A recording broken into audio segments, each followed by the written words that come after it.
How is your Saturday? Thanks for joining us today here on Chatting with the Comic Community, episode 71. I am joined by an esteemed guest, a man who I saw on Southern Comics Geeks live show, and I was like, I got to get him on my show. I got to have him on because we can talk a lot of things, including his work on this title, Ghostbusters, and that is Mr. Tim Lattie. How are you doing, sir?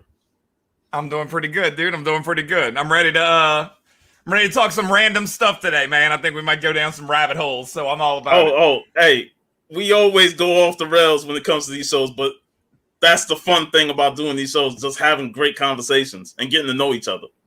Yeah, absolutely. And we got my esteemed co-host every Friday, me and this guy, Varangian Vigilante, who's all the way in Austria. We do talking movies. And yesterday, we talked one of the greatest action movies ever, Commando. All right, yeah, dude. Nah, man.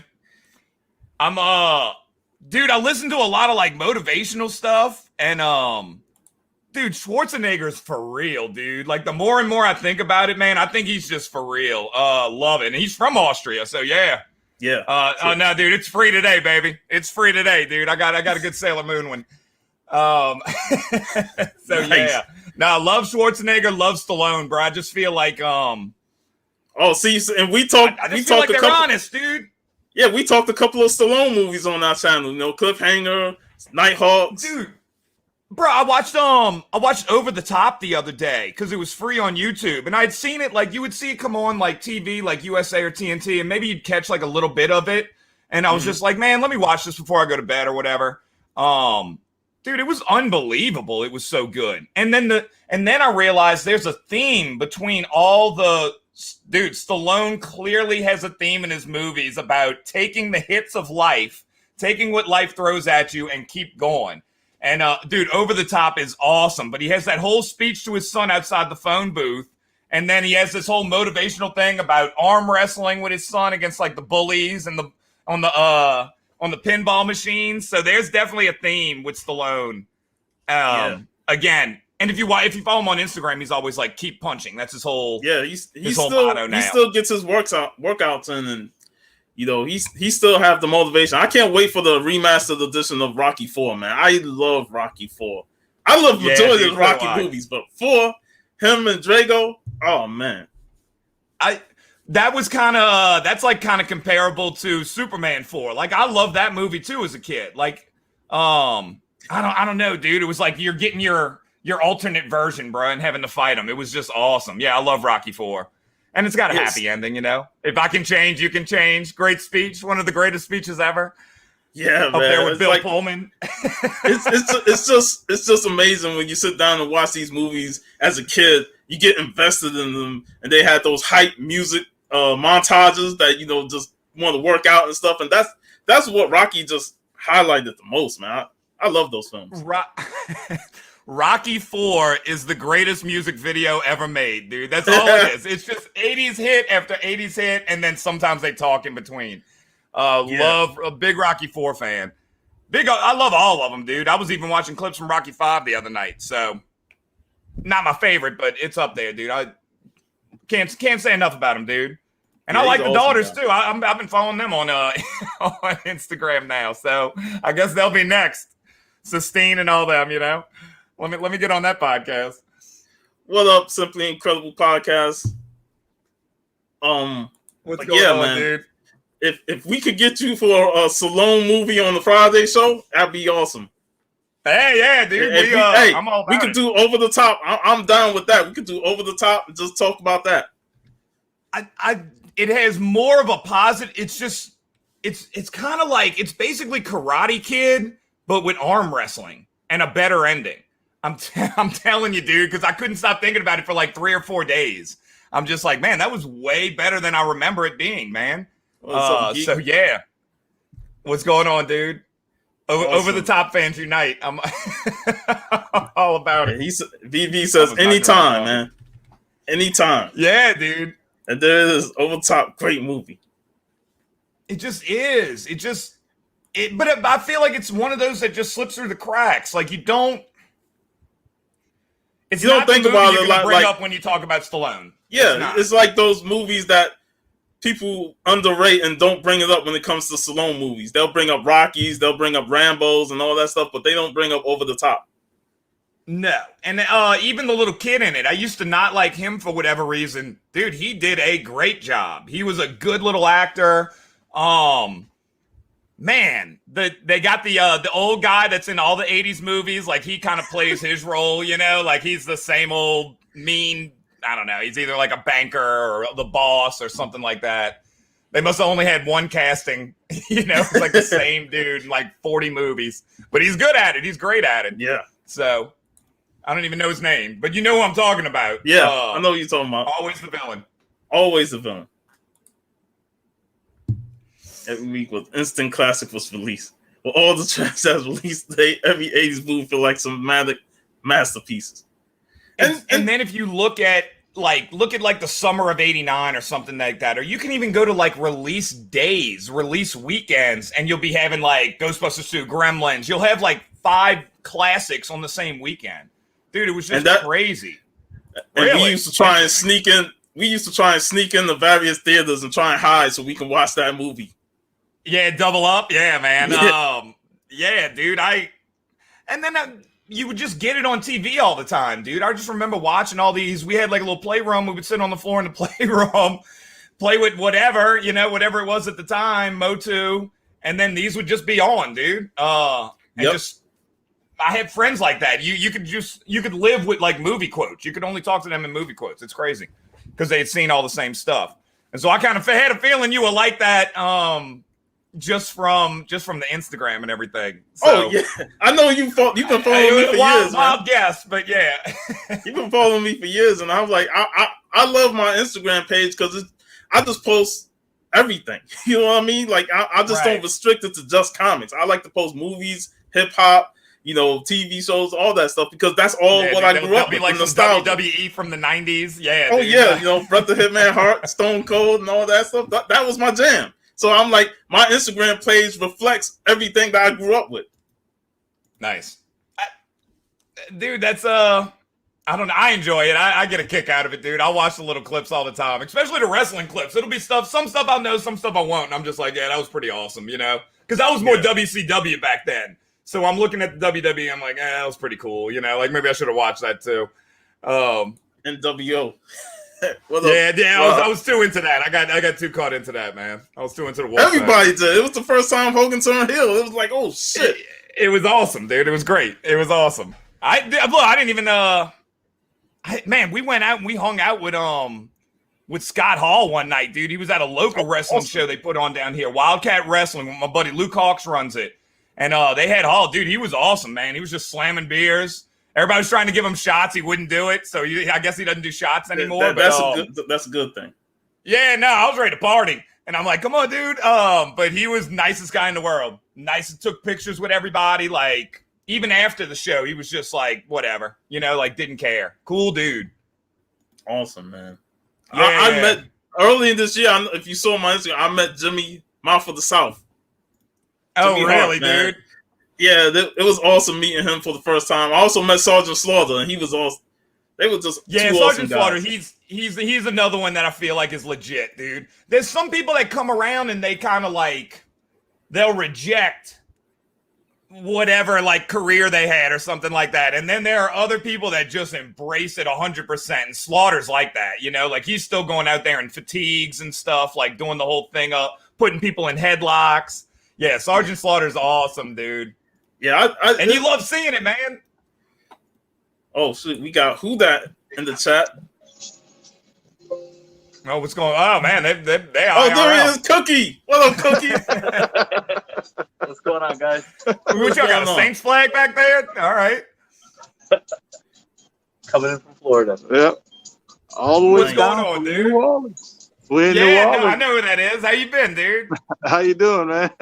I'm doing good, dude. You need to come grab that Ghostbuster cover. I know we give you hell about it. Man, I haven't seen you in a few years, dude. Did you go to StoderCon? No, I hadn't gone to the convention. The convention was during my daughter's birthday, so we're in Florida. Okay.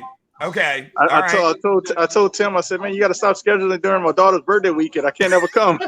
It was good, dude. It was a good show, man. Dude, Stoddard's on fire.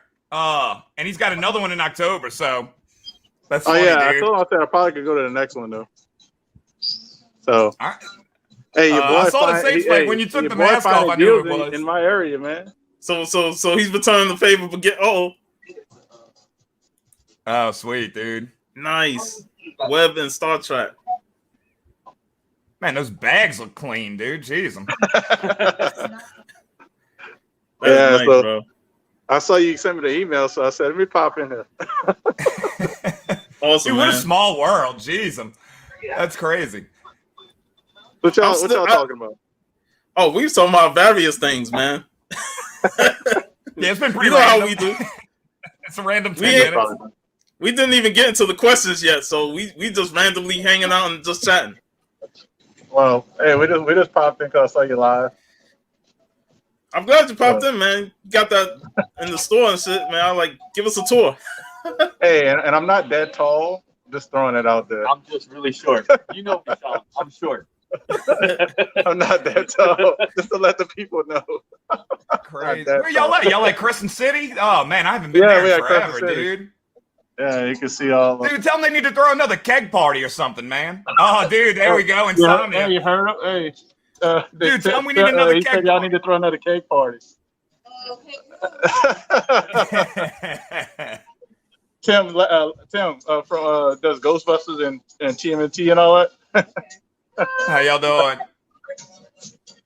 That's a cool man. yeah. Tell Les, dude. I know Les. That's good people over there. Man. I don't know if Les is here. He's not here. She said she's not here. Okay. He was here yesterday, I think. Hey, who that? I saw Cookie was singing yesterday, on his IG stories. You were singing the song, man. You was having the ball. I was drinking is what I was doing. Hey, man, I know you're having a blast, man. He's taking advantage of walking around with alcohol. Dude, it's crazy.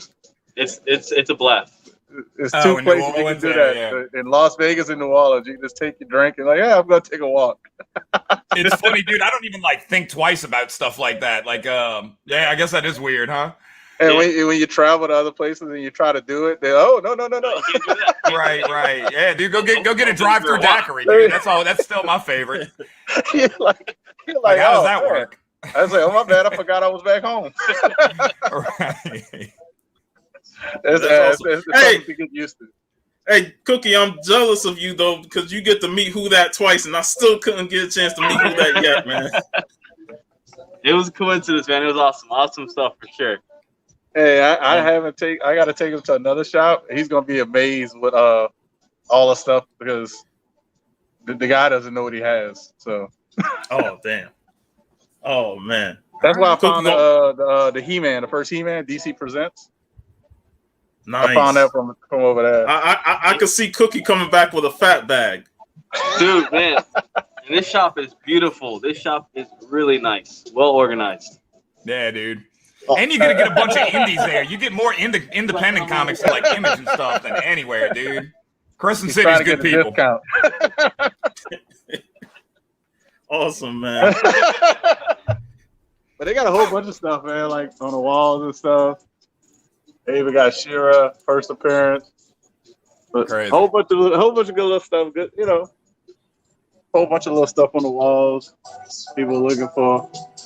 I should have flipped my camera the other way, but I don't know how to do that. But yeah, At least, and you ain't got to worry about seeing none of those signs that we're gonna talk about tonight on the Comic Hall crew.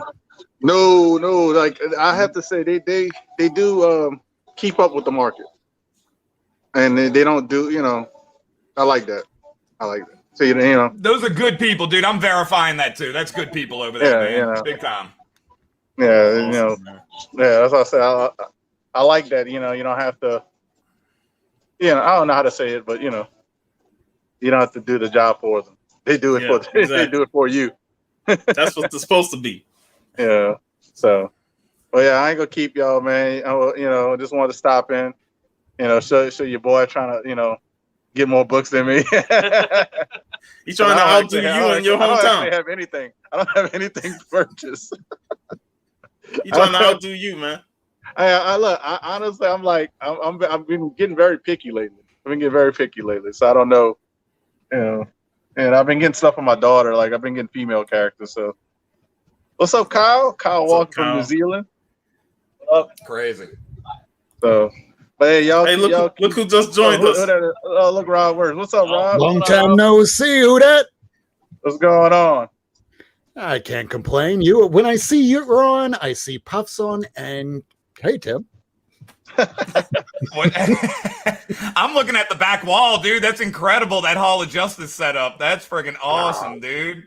Oh, this is nothing because It's I brilliant. get all the time. Is this real? Oh, the double it's camera. the Oh, background. dude, what a professional. Oh, that is a cool space. And the Crisis poster. Dude, I told the Frog Brothers, I was like, dude, I judge people on the comics in their room, man. I judge people on their toys and stuff. So that's cool, dude. Nice. Well, I have a new order coming in that I just won earlier this week that's going to That's replace wild. that character that they kind of misdid in the last movie. Hopefully, they'll do this character. They did this character wrong in the movie. The movie wasn't bad. I told people like 3 years ago it was going to be a female Taskmaster, but nobody listened. Yeah, it turned out to be Deadpool Max. They can still do that character throw it right. out there, but They can still do that character right in a future movie when they go, this is the real Taskmaster. I'm the one that trains the real bad guys. That was just one of my proteges. Don't judge me by that. I'm Like they're going to do be it at like MegaCon. the Mandarin. Oh Lord, the Mandarin. I won't be a Dallas Fan Expo. I'll be a Dallas Fan Expo. I'm buying my ticket, so I'll be there for Saturday. I'm going to talk to Steve later on today. Cool. Rob, you gonna be there? All right, we got to get back to hunting. We're going back to comic hunting. Yeah. So go hunting. Why are you talking to us? Don't miss out on a book. Later, guys. So see y'all guys later. Peace, man. That's cool. So Rob, dude, I can't believe they were in Crescent City again, dude. That's a verified store. That's good people over there. Less than them. Dude, I love that setup, man. Thank you. I just started a new job. It's the same job that I've been doing, but it's for a company that pays extraordinarily better after the pandemic, where you just start seeing, well, I can still afford my new books. And then here's year 2 of pandemic. Okay, well, I can kind of afford my new books. Hey, we just sold your company to another company. Well, I can no longer afford a lot of these newer books. I got to get the hell out of here. Hey, do you want to work for us? Yes. And now the checks are finally starting to come in. So first big check, what did I get? I'm waiting for it to come in from Canada. Avengers 8. Oh, Avengers 8. Wow. Wow. So that's a no-go on MegaCon. Go for it, man. I only found out that MegaCon was still happening just recently, and I'm going, oh, I need some actual spending power. I can't just go up there with $1,000. What am I going to do? Go, I'll buy these like 2-3 books maybe, and that's it. I got to go home. I spent everything in 10 minutes. Hey, I feel you on that, though. When I went MegaCon that one day in 2019, I mainly just went there with the focus on meeting artists and hanging around Artist Alley. So I didn't really get to dig as much. I did walk away with some books, but I didn't dig as much. But at least I got to meet Steve, I got to meet Jeff, and I got to have fun. You know, the only person I missed out on was freaking Bruce Leroy, Last Dragon. He was there, and I missed out on him. So he's gonna be back. He's gonna be back at MegaCon this year. Awesome, bro. Yeah, he's great, man. I got to meet the Last Dragon, and he's gonna be back this year at MegaCon. So I probably be first thing I go is see George Perez and see Bruce Leroy. All right. I don't know. For me, if it comes to a con that I'm doing all weekend, day 1, at least hour 1, hour 2 is going to be nothing but the comics. Then day 2, which is going to be a Saturday, that's going to be make sure you get all the signatures that you want to get.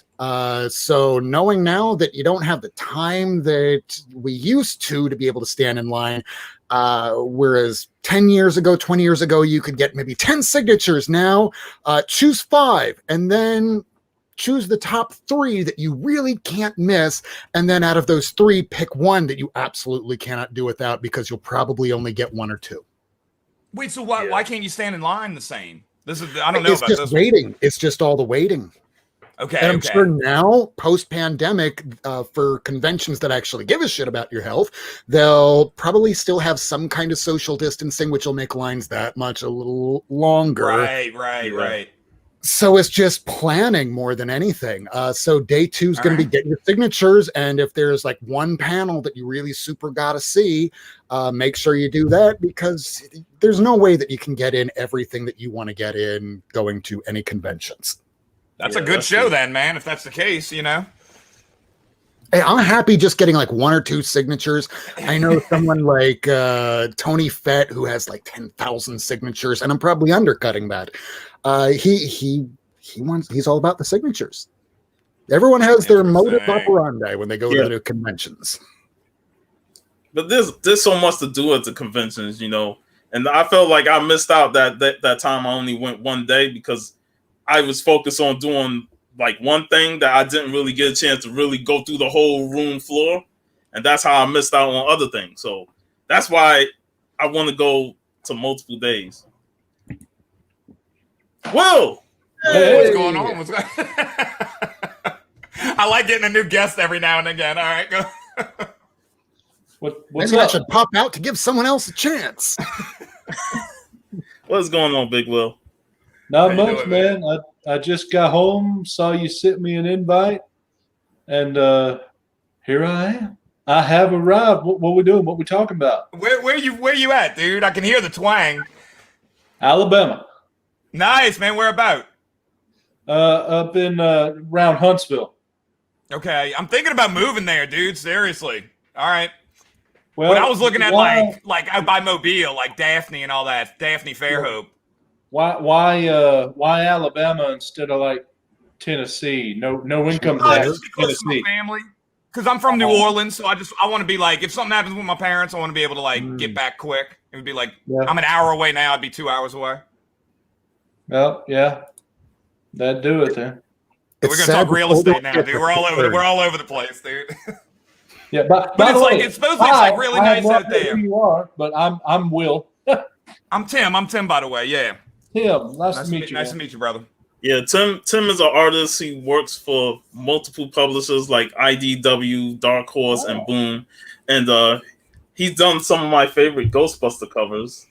So appreciate that. I was gonna start asking him a question, and his first question is his comic book origin story. Every guest that comes on tells their comic book origin story. So what is your comic book origin story, Tim? See, I kind of wondered this myself. I guess it's a little bit of a mystery. The only earliest memories I have, real talk, seeing my sister, who's 2 years younger than me. I remember walking in the room and my mom had my sister back from the hospital and sitting on the floor, and my mom was ironing, and Adam West and Burt Ward being on TV. So you're getting it young. And then I would have to think that like the Motu comics, you're getting the comics with the toys. So that had to be an influence at some point when I'm a kid. I'm about to be 40, so I'm 39. So I was big into Masters of the Universe. And then from there, the 80s, and y'all movie people. So if you ever watch like an 80s movie or something like that, like everybody's always like reading a comic. Like the cool kid will be like on his motorcycle, like reading a comic or something like that. What was the movie? Dial 666? How about Elvira, Mistress of the Dark? These two idiots in a diner, man. And it's the opening scene of the movie, and he's reading, what is it? Amazing Spider-Man 299. The other character takes it out of his hand and rips it up. No way, huh? The most horrific thing I've seen in a movie. So you have that buildup going on. So I remember going over to my buddies' houses. Had a guy that used to sleep over there all the time, and his older brother would like have many deaths of the Batman laying around or something like that, So I'm seeing these things. So we're coming from Adam West and Burt Ward, and then we're seeing a bunch of dead Batmans on funeral parlor gurneys and stuff, and my mind's just like, what is this? 1989 Batman's coming out, 92 Batman, Dick Tracy, and you're kind of connecting the dots that, man, all these things are comic books. And when the jump finally happened, it was probably I think Batman 409, 410, and 411. So it's like the introduction of Jason Todd becoming Robin, and they fight Two-Face.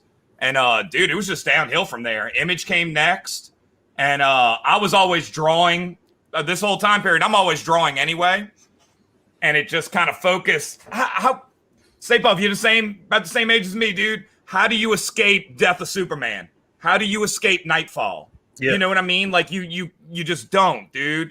So it was just every kid in line before school is looking at comics. Everybody had comic book cards. That was the other thing too, dude. Yep. X-Men Series 2 or something like that was the coolest stuff in the world. So yeah, man, it was just at a very, very early age, grammar school. I just kind of knew this is another thing. I was very fortunate to have teachers and adults that were all about it. They saw that I had some sort of talent. Yeah, I had some sort of natural skill.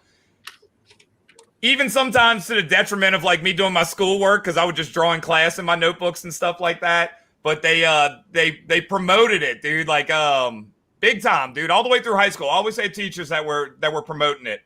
And yeah, then I ended up going to SCAD. I'm using my old SCAD mug from when I was a kid. You can't see it, but yeah, I went to SCAD to learn graphic storytelling, sequential art. And one day when I was out there, now here's a cool story. One day when I was out there, Kanye West had just come out, dude, and he came out with College Dropout, and my roommate got it, and we were listening to it one morning. I was like, dude, this is friggin' awesome, man. And it started getting into my head. Again, this is Kanye before anybody even knew who Kanye was. This is literally the first album. And I don't know. I was just like, dude, I'm dropping out, dude. I'm going to draw comics. Like, I don't need this stuff. And so I got in my car one day and I drove from Savannah, Georgia to Dallas, Texas. I picked up my buddy along the way and I went to my first like real comic convention. Wizard had just started coming down. For years, they only did the Chicago Rosemont convention. And then they eventually started spreading out. And one of the closest ones that I could get my hands on was in Dallas. And I went there, and I met Michael Turner for the first time, dude. And I was a big Michael Turner fan growing up, dude. He just had broken away from Top Cow. Him and Mark Silvestri kind of had that beef over Witchblade and stuff. And I went to the Top Cow booth first, and they looked at my art. And you could tell they definitely wanted a house style, which is not what I am. And I was kind of a little, man, this sucks, dude. You know, like, like nobody knows I'm doing this. I just like drove across, halfway across the country to come to Dallas. But I was like, all right, Michael Turner, let's go see if they'll take a look at it. And it was actually Michael Turner this time looking at the books. And he looks at it and he goes, man, it's different. And like my heart sank, like I'm like, great, dude. Like, here we go again. And he goes, no, I guess he could tell. And he's like, nah, man. He was like, it's cool. It's cool. Like a movie. And he goes, and somebody came and like gave me a card. And he was like, send me some more art. And I'm like, all right, Michael Turner. Dude, I went outside and was crying, dude. Because I had never had like an artist like tell me anything before, like you don't know where you like kind of stand. So that like really, really affected me big time, dude. And dude, Michael Turner was about I met him many times and he was about as nice as it gets. So I went back to SCAD and I didn't know what I was doing back then. Like I didn't understand like what they wanted. So I would just like call them and stuff like that to the point where they just knew it was me. Like once a week, they'd be like, hello, Tim. I'm just called. There was no emails and stuff. And I never got, I think about it every now and again. I think about hitting them up because I'll see a Fathom ad. I still follow Aspen on Instagram. And I kind of want to complete that story. You know what I mean? Like I would do it for like nothing. Just like, let me draw something Fathom. Let me draw like a pinup or something like that. Just as like a thank you to Michael Turner. Because dude, I can't, what is comparable to that? Like it was just like a cool, you meet people, y'all go to shows.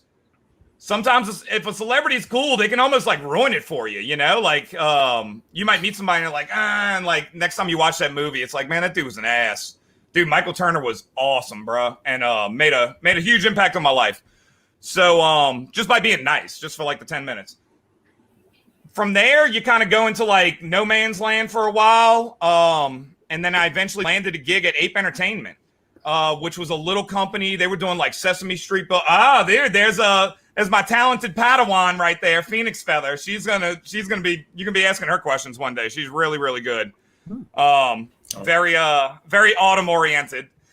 But yeah, man. So from there, I went to Ape Entertainment, and I did a book called Return to Point Pleasant. And I got to do 8 pages in that. 8 pages for $25 a page, man. That was like the walk-in rate. And then I ended up on another book, dude, and I got a raise. So now I'm doing White Picket Fences, which was a cool book about, it's kind of similar to this, where it's like 3 kids going on adventures in like the 50s and stuff. And that was $35 a page. So I was big time now. And I did a few things over there. Eventually, the guy that ran Ape Entertainment, and he told me about it too. He got, I think him and Chris Ryle went to like lunch or something. And Chris Ryle was like, dude, you need to come over and work with me. And this is before IDW was really, IDW wasn't IDW at this point. And so we would talk on the phone. He would like take his kid like to the park and we would cut up while I'm drawing. Yeah, so he ended up editor-in-chief at IDW. They let him go during the pandemic, but he would, when he moved over, I would start sending him samples at IDW. And eventually, I ended up hooking up with Tom Waltz. If y'all know who that is, he writes Ninja Turtles and he edits everything else. Like, the dude does everything. And I don't know how, nicest guy in the world again, legitimately don't know how he does it. I really don't. How he edits all these books. But, yeah, we started doing a book called Creeple People. Again, 3 kids like going on adventures. It was cool. It had like an occult like enemy and stuff. It was a fun book. And then one day I just got a call for, hey man, you want to do a cover for Ghostbusters? I guess it was like 2016, 2017 annual. And I was like, do you need to ask? Like, you know what I mean? Like, it's what you got, dude. There it is. That's number 1, man. And I didn't think I'd be able to do anything else. So I was like, dude, I'm doing everything I can. I'm putting it all in on this cover. Listen to the Ghostbusters soundtrack the whole time I'm drawing it, like really like into it. And right after that, they were just like, hey, you want to do 6 more? You want to do the 101 covers? And I'm like, yeah, man. And it just kind of snowballed from there. And I've been lucky enough to do a ton of Ghostbusters, more than I really ever thought I'd be able to get my hands on. And then I snuck in some G.I. Joe, Ninja Turtles, a bunch of WWE, did a bunch of stuff for the NBA. Hopefully we'll see more of that next year. So I got all kinds of pictures of like Zion and Brandon Ingram and stuff, like pinups I did for them, K-Swiss. So yeah, dude, it's just kind of one of those things. Harrison Ford has a saying that I'd heard. The secret to making it in this industry is outlasting the guy you came in on the bus with. And that's probably true in a lot of things in life. So, like I said, dude, it was just, I don't feel like I have a choice. Like, I'm drawing either way. And yeah, dude, that's I guess that's my origin story. I guess that sums it up. That is a lot, man. That was a I know. lot I of just great kind of, stuff. I was looking at y'all. I was like, stop me if you need to stop me. But yeah. You're mute, Rob. I just realized right after I said it, it's a lot to unpack, but at the same time, I remember hearing years and years ago, you have to be at least 2 out of 3 things. You got to be a superstar, and not everyone can be a superstar. Second is you got to meet deadlines. And third, get along with people, because if you can't get along with people, it doesn't matter if you're a superstar. Well, I had heard a different 3. It was be quick, good, or nice. You know, like if you're somebody people can get along with, that goes a long way. Like there's 100 people that can draw just as good as you. A buddy of mine has a thing he says, there's always somebody better. And so that's something to keep you humble. That's something to keep in mind with anything, whatever you do. So yeah, but if you can if you can be like a decent human being, you might hook up with a writer or something like that. All the guys on Ghostbusters. I talk with Dan every now and again. He's a cool, 80s kid. You can just tell, Dan Schoening. Luis Delgado is super cool. Like I said, Tom Waltz, that's probably why he's in the position he's in, because he's such a He is a nice guy. Like, he's genuinely a nice guy. Eric too. And how do you feel, like, that's one of my questions, working on childhood favorites? You know, you talk about how the 80s was a huge influence on a lot of us and stuff, and then you get to, you know, be as an adult, you get to draw Ghostbusters, you get to draw TMNT, you get to draw G.I. Joe, and even WWE and stuff. All the stuff that we grew up with, you know, loving in our childhood. So how was it like, you know, working on those properties? With expectations at that. That kind of changes up the question a little bit. So to kind of go into what you're saying, dude, when you go, so that first Ghostbuster annual, man, like, dude, there's a pressure level that goes into this. Like, I don't think people take that into consideration, dude. Like, you're scratching and clawing the whole time, dude, for years and years and years to get a shot at one of these things. And then when it comes, dude, those butterflies hit, man, you know, and you got to be like ready to go. You got to be ready to perform, dude. You don't want to go lay an egg. So that kind of goes to what you were saying. Like, so there is like a certain pressure level. And then when you do like some cool covers, you want to keep doing cool covers. You know what I mean? Like, eventually you kind of get a little more comfortable in that situation. But yeah, no doubt about it. That's for real. As far as being able to draw your childhood, back in the day, me and my sister, we were big Ghostbuster fans. Like, seriously, that was like my favorite thing as a kid. And my sister loved it too, I guess because that's what her big brother was into. So we both had Proton packs. We both had the Kenner Proton packs. And my dad would bring home, that we didn't have computers. That's how old I am. We didn't have a computer, so he would bring home dot matrix paper. Do y'all know what that is? Yeah, I remember dot matrix is, you know, and you could unfold it and it had like little holes. And so we would take the dot matrix paper and I would draw Ghost on it, and I would draw sharks because we were big into Jaws too. And we'd pretend like the bed was the orca, and I had a book on sharks, and we would just draw the sharks and go hunt them. And so the first things I'm drawing is Ghostbusters, like literally. So like all these years later to end up drawing Ghostbusters and stuff, man, it's surreal, dude. Working with Jay and Silent Bob, working with Kevin Smith, surreal. Like there was I was able to do stuff for Jay and Silent Bob Reboot, and I used to go to the mall and pretend to be Brody. You know, like, who didn't want to be Brody in like the 90s and stuff, or who didn't want to be like Holden McNeil from Chasing Amy? Did you seriously walk around with the same Dixie cup for 3 weeks? I would go grab something, dude. I was so into it, man. I would go in there, I'd freestyle walk. I was a total 90s kid, you know? Your parents would drop you off at the mall, and then you'd go see a movie, and they'd pick you up later on. But, dude, so years later, they're filming Jay and Silent Bob Reboot down here, and it's in the same mall we used to go to pretend to be the mall rats in. Nice. And my buddy is, dude, you can't make it up, bro. So my buddy is in the he has a comic shop down here, the one that Who Dat Comics knows. He's the one populating Brody's comic shop. So they're using all the stuff from his store to use as props in the store. And we go in there a few days early, and we're just kind of like walking around set and stuff like that. And the guy like says something, the set designer. Dude, we're all, if you're a 90s kid, you're all of us are mall rats, dude. Yep. Seriously, like there's nothing comparable. There was nothing else out there. There was nothing else that you could get your hands on. Like, that was the comic book. That was the guide of what a comic book fan was supposed to be like, was Brody Bruce, you know? Like, it wasn't like Poindexter pointing up his glasses and stuff. It was like this cool, wise talking, you know-it-all kind of guy. We got a room two full people of posters. in the 90s. We got comic guy from The Simpsons and Brody. There was no in between. Choose wisely. You know, red pill, blue pill. Which one you pick? I'll pick Brody. Yeah, dude. So we're sitting in there, and then so legally you can only put up certain things. So I guess they had the rights to DC and Marvel, and then the guy just kind of I don't even know why I said it.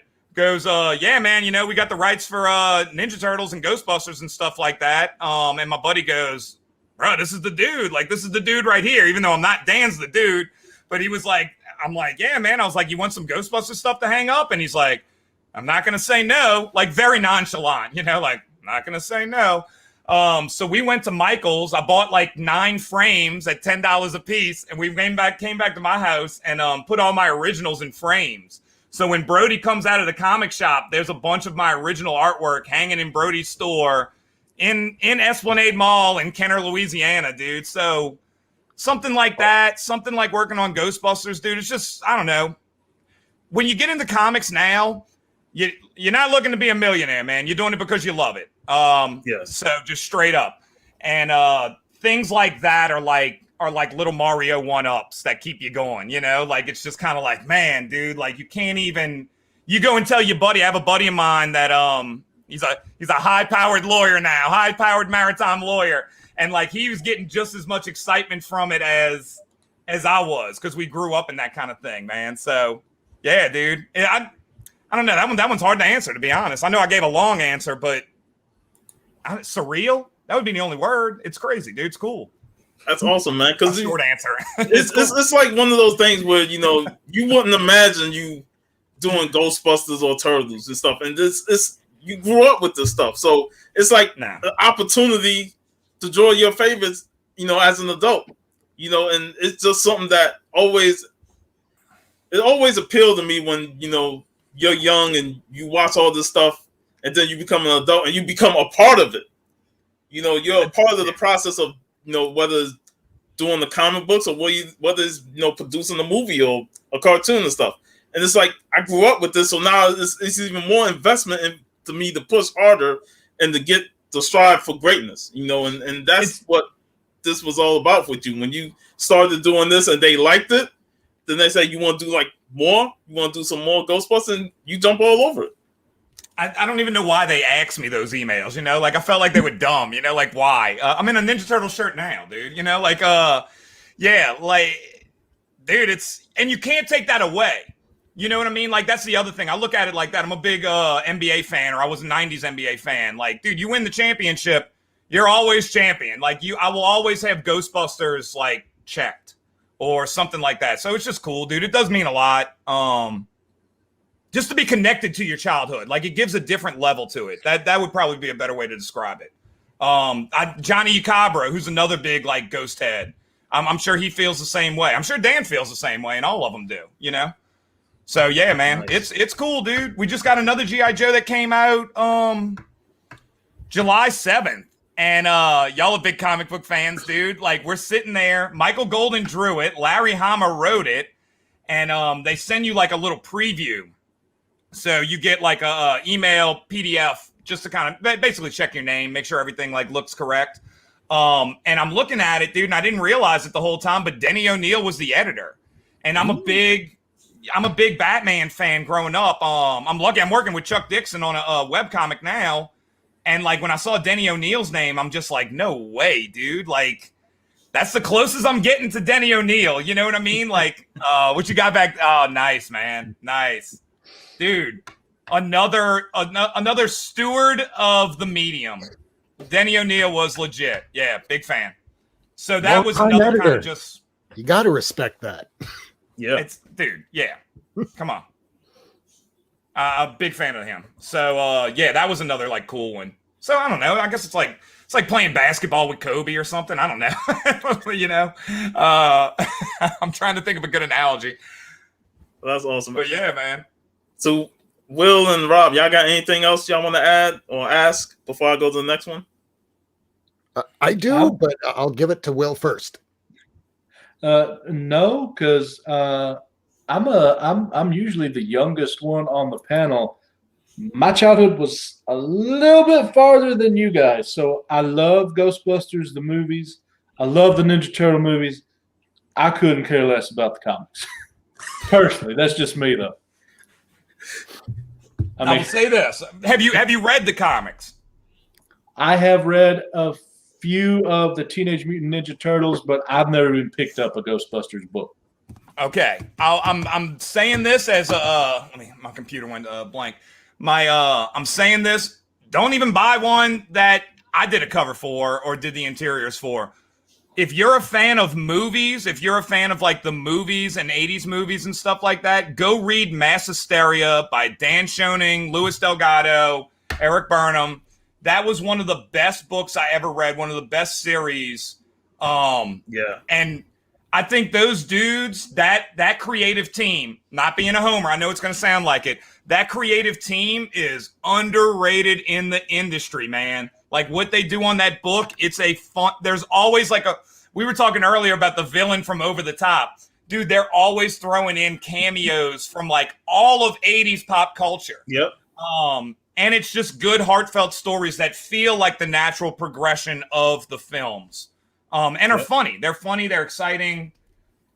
And I've read some Ghostbuster I will stories. send you with you. When I move to Alabama, I'm going to drive down and send you. I'm going to bring one to your house, man. As my new neighbor.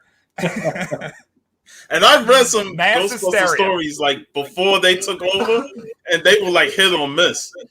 Dude. Ever since they took over, because when I came back in the comics is when they started the series with that team.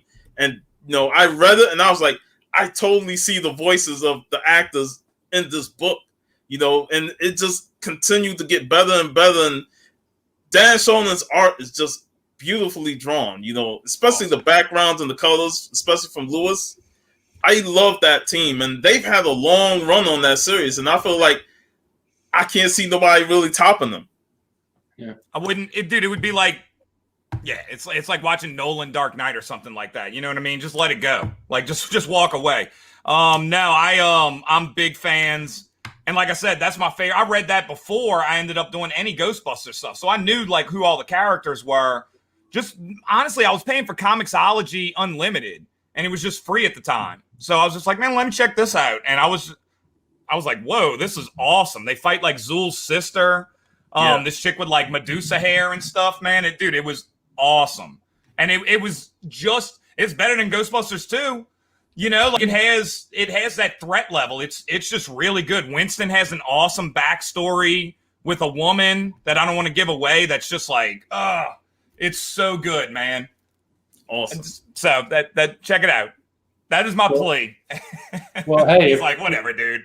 Whenever you get to moving down here, you need to make sure you get a table at the Huntsville Comic and Pop Culture Expo. It's the biggest one in the state.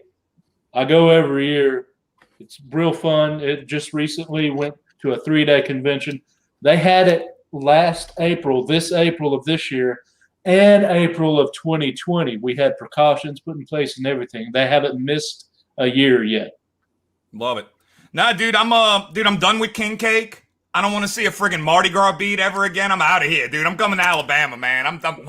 Dude, you brought me beignets, I'd throw up right now. You've aged out past that. It was cool when you were 21, not as cool when you're like, oh, man. 40. Yeah. No, what's funny is Mardi Gras came from Alabama, dude. Like, that's another, like... So, they have this place, it's called Fairhope, and they even have their own, like, little French Quarter there. So it's just kind of like a mini Savannah, New Orleans hybrid. I'm just like, dude, I'm out of here. I'm ready to start a farm. You might hear my rooster crowing a little bit. So yeah. Oh, then you might hear ours back out here in Miami. Do you really have one? No, but we have neighbors that do. They just roam around the block. I live on a farm. Really? What kind of animals? None right now. We sold them, but it was a cattle farm. Really? Okay, cool, dude. Yeah, man, I got chickens. Man, here's a cool Ghostbuster, semi-Ghostbuster related story. My mom, she I don't know, she knits or whatever, does some of that kind of stuff. Phoenix Feather knows because Phoenix Feather has chickens too. And I'm like, hey, I was like, what do you do with this about chicks? What do you do? She lives on the farm life. We're very country out here in Louisiana. Yeah. I'm like, man, you can get these pages flatted. And she's like, I'm selling corn right now, dude. Like, I can't do anything for you. So yeah, she's the Ahsoka to my Anakin, bro. She'll have to kill me one day when I turn evil. But no, dude, I was outside one day and whatever, I'm going to get a smoothie, whatever I was doing. And my mom, she does this knitting stuff, and she had printed me a Ghostbuster flag, and I hung it in the front yard, a little like garden flag or whatever. And I walk outside, and there's this little black bird. Like, we have ducks. It's a thing that's going on in Metairie, Louisiana right now. Like, people just let the ducks like live, and there's just ducks everywhere. But I see this little black thing like hopping around, following me around. I'm just like, what the hell is this? It was by itself. Ends up, it was a baby chicken. And I didn't know what to do. And I'm just like, oh, man, like maybe it'll go away or whatever. I was like, but I'm like a softie when it comes to animals. And the bird jumped up on my steps. And then I was just like, what are you doing? You know, I was like, get out of here. And then jumps on my Ghostbuster flag. And I have a picture of it, like sitting on top of the Ghostbuster flag, like perched up. And it was just kind of like that moment of like, you're my chicken. She's like, you're my human. And dude, an hour later, I'm at the feed store showing them pictures, buying feed. 3 days later, I got a coupon from Amazon.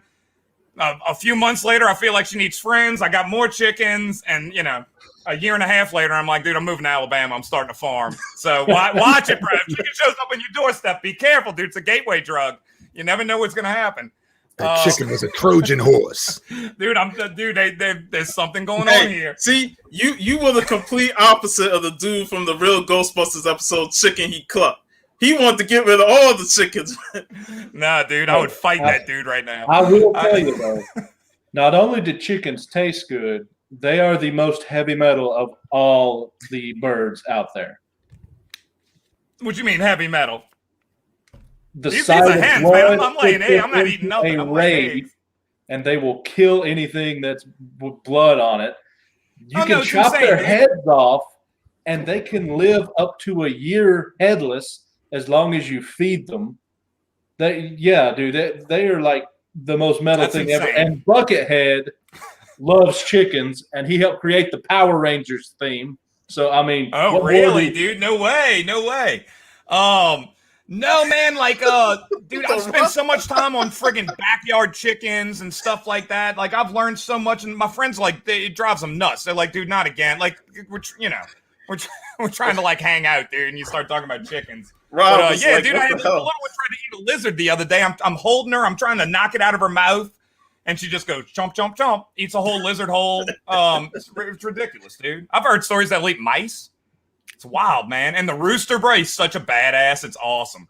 So I love it, dude. I eat it up. I don't plan on killing any of them. But they lay awesome eggs. I haven't paid for breakfast in a while. You know, well, I'm still trying to imagine feeding a chicken through its chopped off head through a neck. I'm trying not to imagine that. I'm trying to let that one go, actually. Well, you know, what's funny is that they have cockfights, in Mexico and stuff and illegal ones, and they put blades on them. There is an actual case. Mexico, that's 3 blocks from here. Article read, man stabbed to death by chicken. Fair. Oh, dude, look. Rooster's nothing to play with, man. He's gotten my leg a few times, dude. He got me a few times. So now I go out there, I have a broomstick, and that's just my rooster stick. So whenever he's out, I just kind of, he knows, and I'll pick him up every now and again to show dominance, just to be like, hey, dude, I'm top dog here. But it doesn't matter. He'll still come at me. Dude, hey, man, all that kind of stuff, all that kind of chicken talk, all that rooster cocky, get a rooster and you'll realize why. Yeah, absolutely, dude. There used to be a bunch of roosters around. Like, when I came home, used to drive home from my old job, there was this, little diner. And there was, a bunch of roosters around there. Because I was like, I hope none of those roosters come where I'm parked at. Because I know they could be some aggressive birds and stuff. So no, they're very it was always cool seeing them. They have a park out here, so there's a bar, and then there's a park out here, and they would always same thing, dude. There would always be roosters out there. They are assholes. Watch your language, Phoenix Feather. But we were just talking about this last night. I was like, all I do is curse on my stream, and she was like, oh, that's all I do too. Come on. And I never understood why there were so many roosters in the park.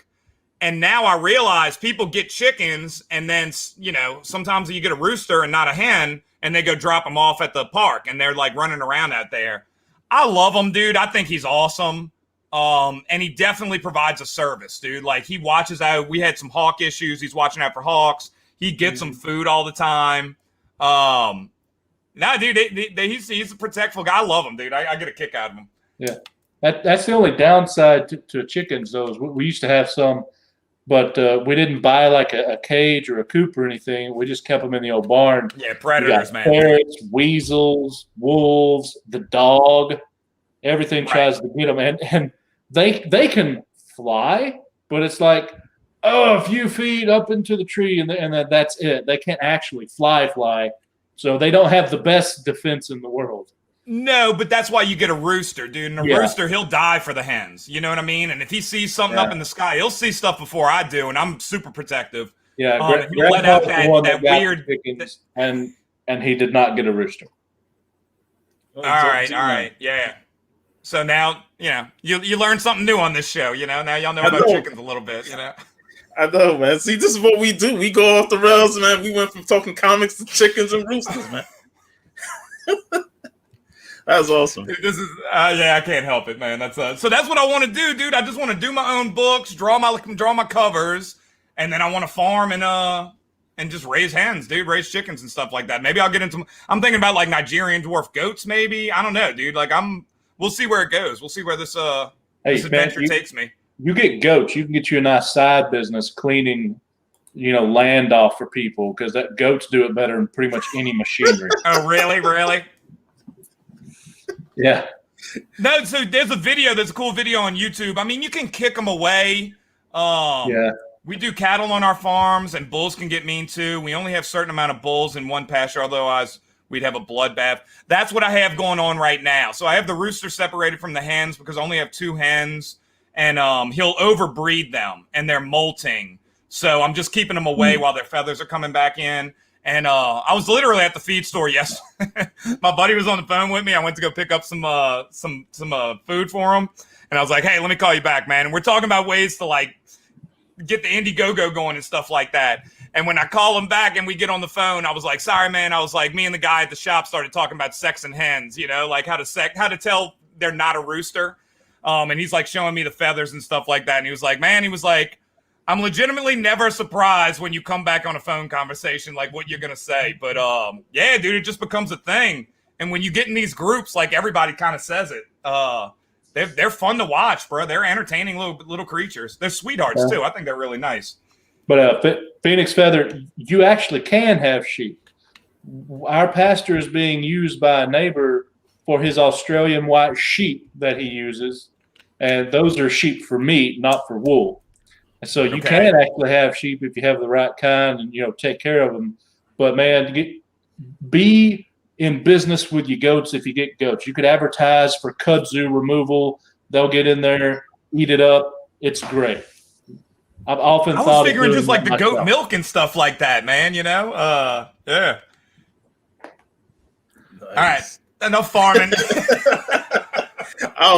I'm just sitting here listening to the conversation. Like I said, this is what we do, man. We go off the rails. Yeah, y'all didn't see that one. And Phoenix Feathers being an enabler too, man. She's throwing in stuff, so that's funny. Yeah, that's the South. So, Rob, do you want to get a question in before I go to the next? Oh, I had to take care of the farm that was going on in the other room because I have a dog in a cage, and apparently my friend over here has a dog groomer coming over. So the second that somebody has a scent that's anywhere near the house, they all go off like car alarms. So I went and dealt with that. So I'm back, and here's the question. So being that you had psychotic fans back when the female version of the Ghostbusters was released, I imagine that internet trolls being what they are, knowing that people can get psychotically induced by fictional properties, how do you approach that, especially knowing that here's a good example. Larry Hama, creator of the guy that does modern G.I. Joe, you had fans going, "You don't know how to write G.I. Joe." It's like, motherfucker, this is the man that created G.I. Joe as you know it today. Okay. So it's stupid fans that don't know any better, but they're not reading your stuff and they're going to criticize anyway. So how do you approach that? I don't. So I have I've been doing like a ton of podcasts lately and stuff. And one of the things I have one thing written. I have "don't feed the battery," which means like I just think that I think that the Ghostbusters situation it was kind of like a weird moment in time thing, dude, where it became something it probably never should have been culturally. Does that make sense? You know what I mean? Like, I don't think that's what they set out to do. That said, it's an opinion also. I was not a fan when I heard about it. And I was just like, dude, I don't want this. I want Peter Venkman. I had to watch the movie because I was going to start working on the book. And when I did, I was like, dude, it was good. I was like, this wasn't that bad. Within the first 30 seconds, there was a vibe. And I just kind of I was just like, okay. And then they fought that first girl, Gertrude or whatever. And I loved her. And yeah, dude, it was cool. I think it was just, you're coming in after, dude, if you had it be 4 women fighting like werewolves in New York, 4 women scientists fighting werewolves, dude, it would have been a smash hit. You would have had no issues. You know what I mean? I think when you kind of took on Ghostbusters and we're trying to replace that iconic thing, and then the culture and the atmosphere of the time and stuff like that, I think it just became, I don't know, man. I think it just kind of spiraled out of control. I didn't have to deal with anything. Like, nobody told me anything. And to that point, like, I met Paul Feig a couple times. I've had some interactions with him on Twitter and stuff. Dude, he's like the nicest guy in the world. He's unbelievably cool. Has a nice firm handshake, which is something. As another man, I'm just like, nice, dude. You know, when I shook his hand, I was like, all right. He's taller than me. I'm a tall guy. Nah, dude, it was I don't deal with that stuff. The trolls just didn't seem to grasp is that if those that liked Thor Ragnarok watched that and went, holy shit, Thor's funny. I like funny Thor. Well, you never would have gotten a funny Thor had there not have been Ghostbusters, because you got, holy shit, Chris Hemsworth can be funny. Chris Hemsworth actually stole that movie, honestly. Like, he was the funniest part in the friggin' thing. Yeah, I don't know, dude. Like, that's just a tough one. I try to not... Man, good question. It's a real good question. I try to not look at things in, like a false binary or whatever, dude. So, I don't know. People might have just not liked the movie. Like, I get it. Like, I want the real Ghostbusters. I was not upset with it. I think... Man, here's a great example, and this is going to be a nod to the comics now. Remember, like, when Star Wars came out, dude, I remember not feeling episode 1. I hated episode 1, and then I didn't like episode 2 was kind of like whatever. In hindsight, I like it a lot more. Episode 3 is like my favorite one now. I think it was friggin' unbelievable. That's most people. Hey, dude, I'm just being honest about it. I thought it was awesome. When they went and did the cartoon series, it made those 2 movies better. The cartoon series with those guys, now when I look back, there's that backstory. I joke with Phoenix Feather about her being Ahsoka and stuff. Dude, those characters made those films better. And if anything, I would argue that the comics, if you read them, made the ATC group better, because it put them in like a different perspective, and it kind of added that, I don't know, it kind of connected the worlds. Like, this is like just like a alternate timeline, or something. It's like Earth 2 Ghostbusters or something, you know? Yeah, it is a weird comic show. No, man, they asked me the easy question with the chickens. Now, he asked me, this is a good question, though. No, so I've been fortunate enough. I don't deal with it, dude. Like, dude, people are going to like things. People aren't going to like things. It doesn't mean that they're bad, you know? Like, there's movies... I'm not a big fan of the fictional characters. I'm not a big fan of. That's another thing to keep into consideration. Movie. Yeah. But I'm not the type to go out and just bash it and troll people and stuff like that. I'm like, go ahead, Will. I have a question for all 3 of you to piggyback off of Rob's. I have yet to see either of the new Ghostbuster movies. What was the big deal with the one with all the girls? Were they Vinkman and Ray, and were they those characters but female, or were they different characters taking on the mantle? They were just different. They existed. I really think it's a moment in time, dude. I really think it's you gotta look at it in perspective of what year was it? 2016? Yeah. You know? I think that has more to do with it than anything. I think if it came out today, it would just hit or miss, and it just ended up being its own thing. And then it just kind of, like, it just got crazy. Again, dude, it's a cool flick. You know? Yeah, like I said, expectations kill properties. Don't go in with expectations, and you'll be pleasantly surprised. Exactly. But if you go in Don't blame expecting, Paul. Go ahead. Don't blame Paul Feig and them or the actresses or something like that. That's Sony. You may never see me drawing another Ghostbuster book after this, but that's Sony for not being creative, and they just want to reuse a title to cash in on a property. You know what I mean, dude? So Paul Feig, like that. Hey, Paul, you want to do a Ghostbuster movie? What is he going to say? No. You know what I mean? Like. So were they or were they not? They The were original different characters Ghostbusters from the gender original. swap, They or were they new existed. characters? They were They're different totally new characters. Okay. Totally new. That's Yeah. why I bring up the werewolf But the reference. because Ghostbusters did exist. Right. So didn't even live in a firehouse. They were like at a Chinese store or something like that. Totally different cars. Wait a minute. You said the original Ghostbusters are in that universe too? As cameos. As cameos. Well, they didn't even play the original characters. They just So these are played different totally new characters. Ghostbusters. They never existed. There was no such thing So as a the previous movies never happened. This is just Ghostbusters that happen to be female and they're different characters. This Yeah, is their interpretation of Ghostbusters. Ghostbusters never existed in the past, but hey, there's a character that played one of the characters from Ghostbusters, but isn't that character anymore from the original movies. But now there's a new movie coming out that the old Ghostbusters existed, and now these new kids are discovering, wait a second, this happened like way back in the 80s? Wow, this is cool. So there's this discovery about it, and I'm curious to see how that's going to look.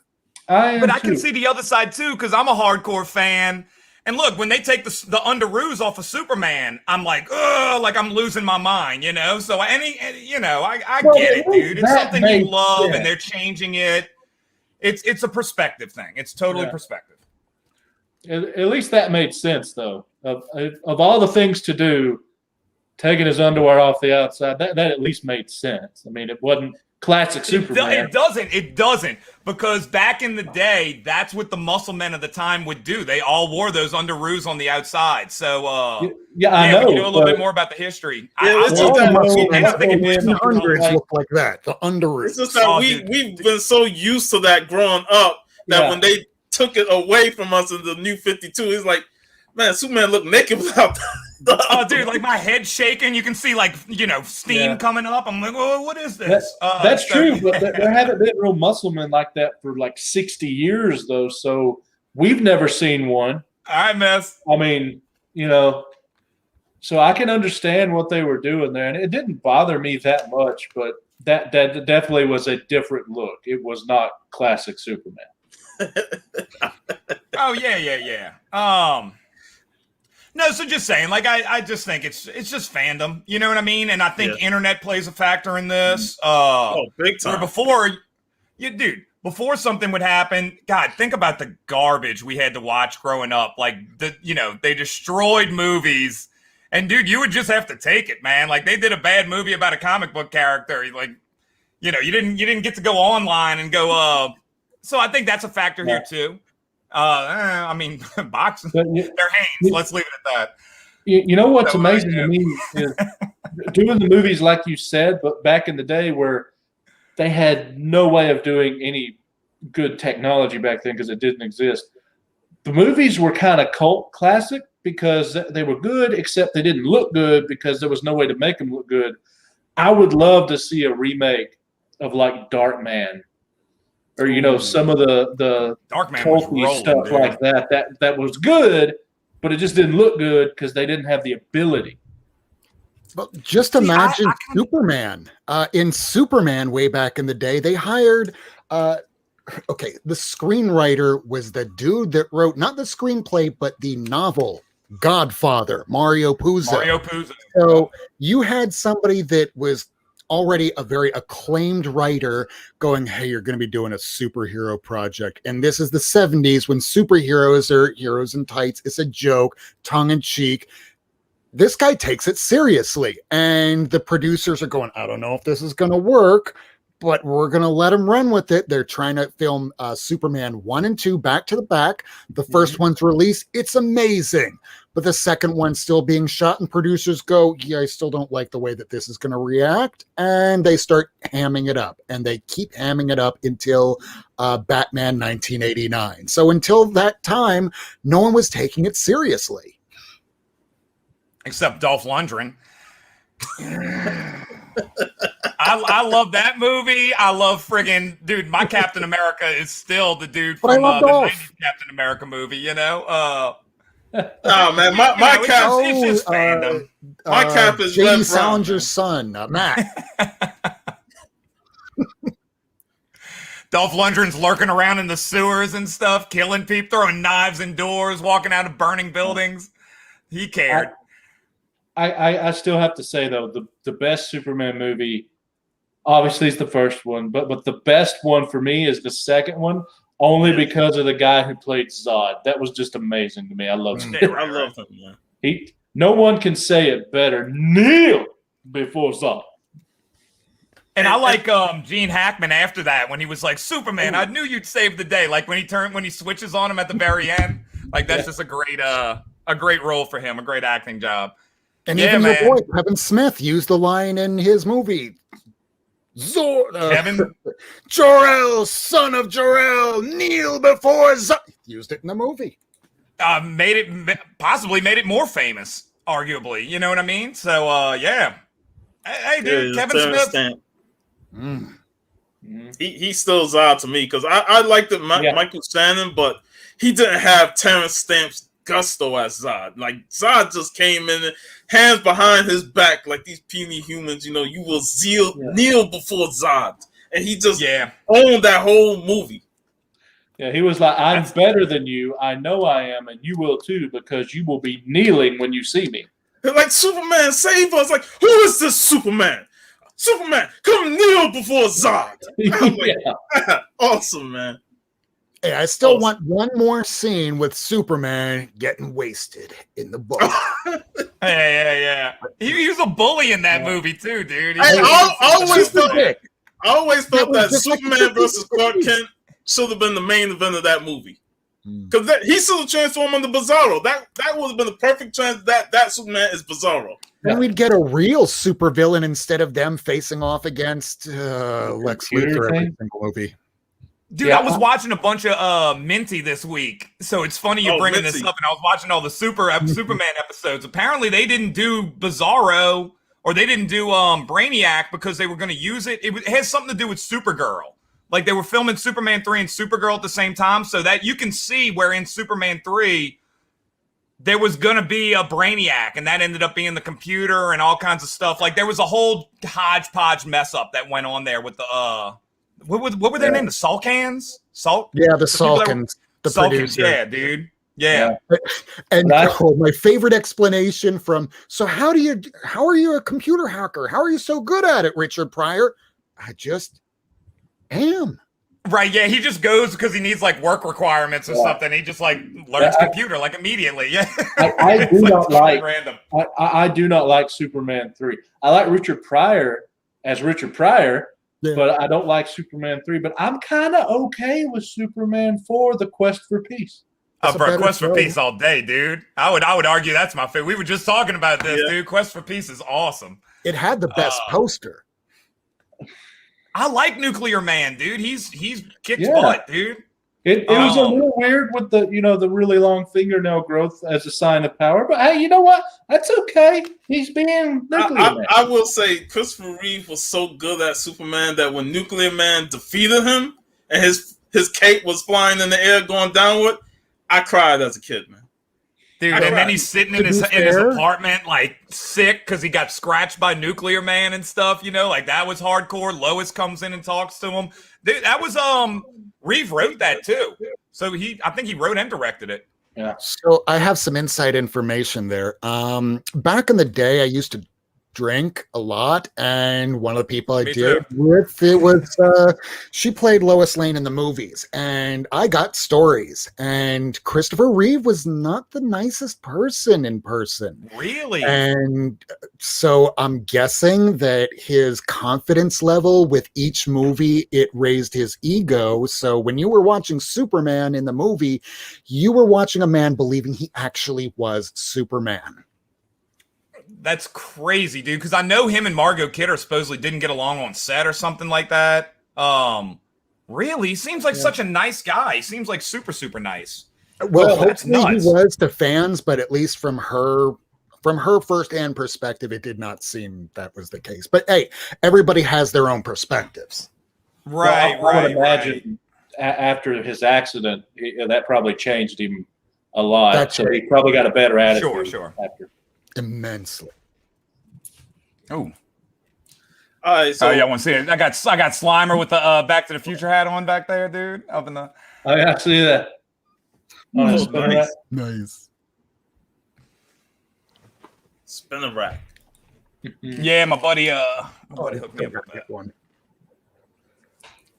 So I want to ask the next question. You're an artist, and what was your inspiration? Like, was there artists like that you've seen that inspires you to draw, or was it just a natural instinct? The natural instinct. So there was I was inclined to draw. You know what I mean? Somebody might dance, somebody might cook or whatever. There might be some kind of hidden talent that a kid has. Like I said, the teachers propagated it. Is that the right words? Or they promoted it, whatever. And then I just started like drawing what I was seeing when I'd get a comic, dude. Like who didn't in the 90s, who didn't try to draw like Spawn #1 or something like that? Who didn't open up like a Torment Spider-Man issue and then try to draw like Spider-Man like flying across the city or whatever. So that's it was always there, and then I was just learning from the people that I was looking at, and eventually you start going, so you're a kid in the 90s, it's like, let's say it's like 92, 93, 94. You're all into those guys. You're into the McFarlanes, Capullo, Lee, whoever. Then Tom Grummett. I love Tom Grummett, dude. That's one of my favorite artists all time. I got a Jim Ballant poster. It's hidden in the dark behind me. Then you start going back and you start discovering all the old guys. And, it's a forever journey. I was learning about somebody the other day that just was like blowing my mind. I was just like, who is this? Who is this guy? Where did he come from? Big Eisner fan, big Kirby fan, hated Kirby as a kid. Thought it was stupid. Thought it was weird. What I didn't realize was that, I was like, what is that his knee? What I didn't realize was that like I was not refined enough as a fan to understand Kirby. And then like when it clicked, I mean, it just clicked, dude. And I had like I couldn't get enough Kirby in my life. Like I had to have everything. They even had something at the comic shop. There was a French poster that came out, and some dude, I guess, had passed away. They grabbed all his stuff, and they had this French Kirby autographed poster that had been sitting in a Mississippi attic for like 30 years. And my buddy sent me a picture of it at the comic shop, and I'm just like, as a collector, I'm like, dude, what do you want? What do you want? How much can I get it for? How much? I'll come right now. What do you want? So I got that hanging up in the other room, dude. Dude, got it for very reasonable price. Yeah, man. So I don't know. Influences forever. Like same as y'all, I'm sure, Oh, what happened? What'd he say? Nobody's born ready for Kirby. Dude, nobody is born ready for Kirby, dude. I kind of wonder if people are lying when they say they enjoy Kirby when they first see it. I think you got to earn it.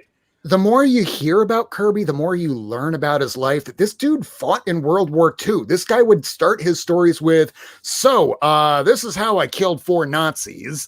There's a YouTube video where he talks about that. It's interesting. You also hear a lot of stories about him. He had that like kind of Napoleon complex or whatever. You'll meet like a short guy in life, and they got a lot of spite in them, a lot of attitude, and they'll be ready to fight more than like the big guy will be ready to fight.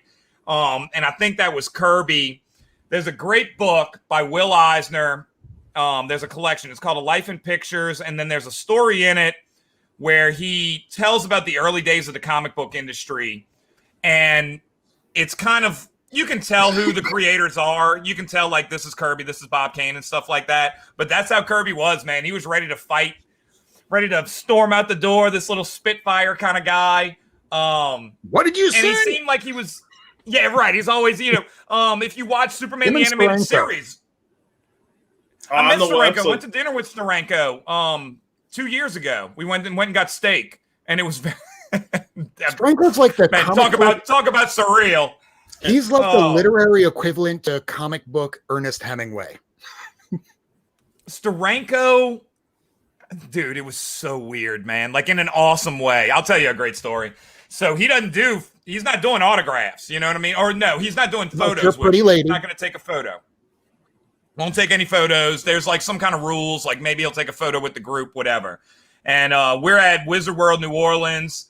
Steranko's there. He's sitting on the table, on the outside of the table. Just, I feel like he had like a record player going or something like that in the background, like just being Mr. Cool in the suit, wearing the glasses, like total full-blown Steranko, like, the caricature of himself. We end up going to steak. We end up going to dinner the end of the show. And we're in this dark steakhouse out in downtown New Orleans. It's just about 4 or 5 of us.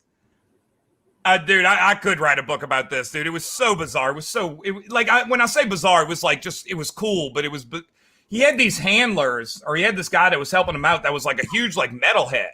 And he's like total, like, metal guy, but he like knows everything about food. Like, he was very well cultured in like every dish we were having at this restaurant, and like and I'm just low class Tim Lattie, dude. I was like, yeah, medium rare. Like, I don't know what they're eating. But so me and these dudes are talking about metal. Then me and my buddy and Steranko are talking about like ancient comic guys, like old comic book artists, and he's telling me stories about comic artists. I have no clue who he's talking about.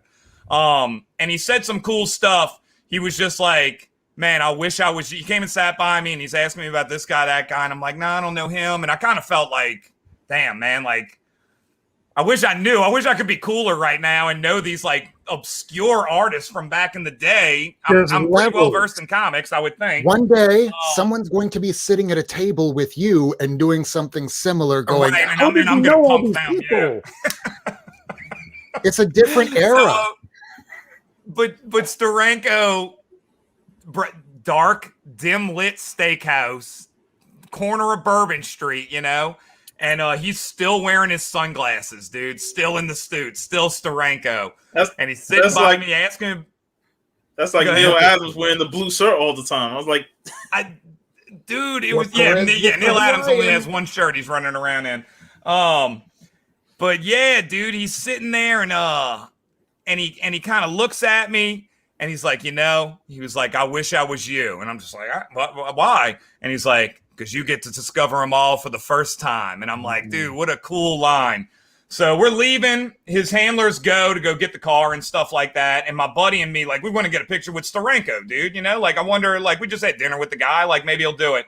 And he's kind of like looking at me like, you ask, you do it. And I'm like, I was like, why not? Like, let's go for it.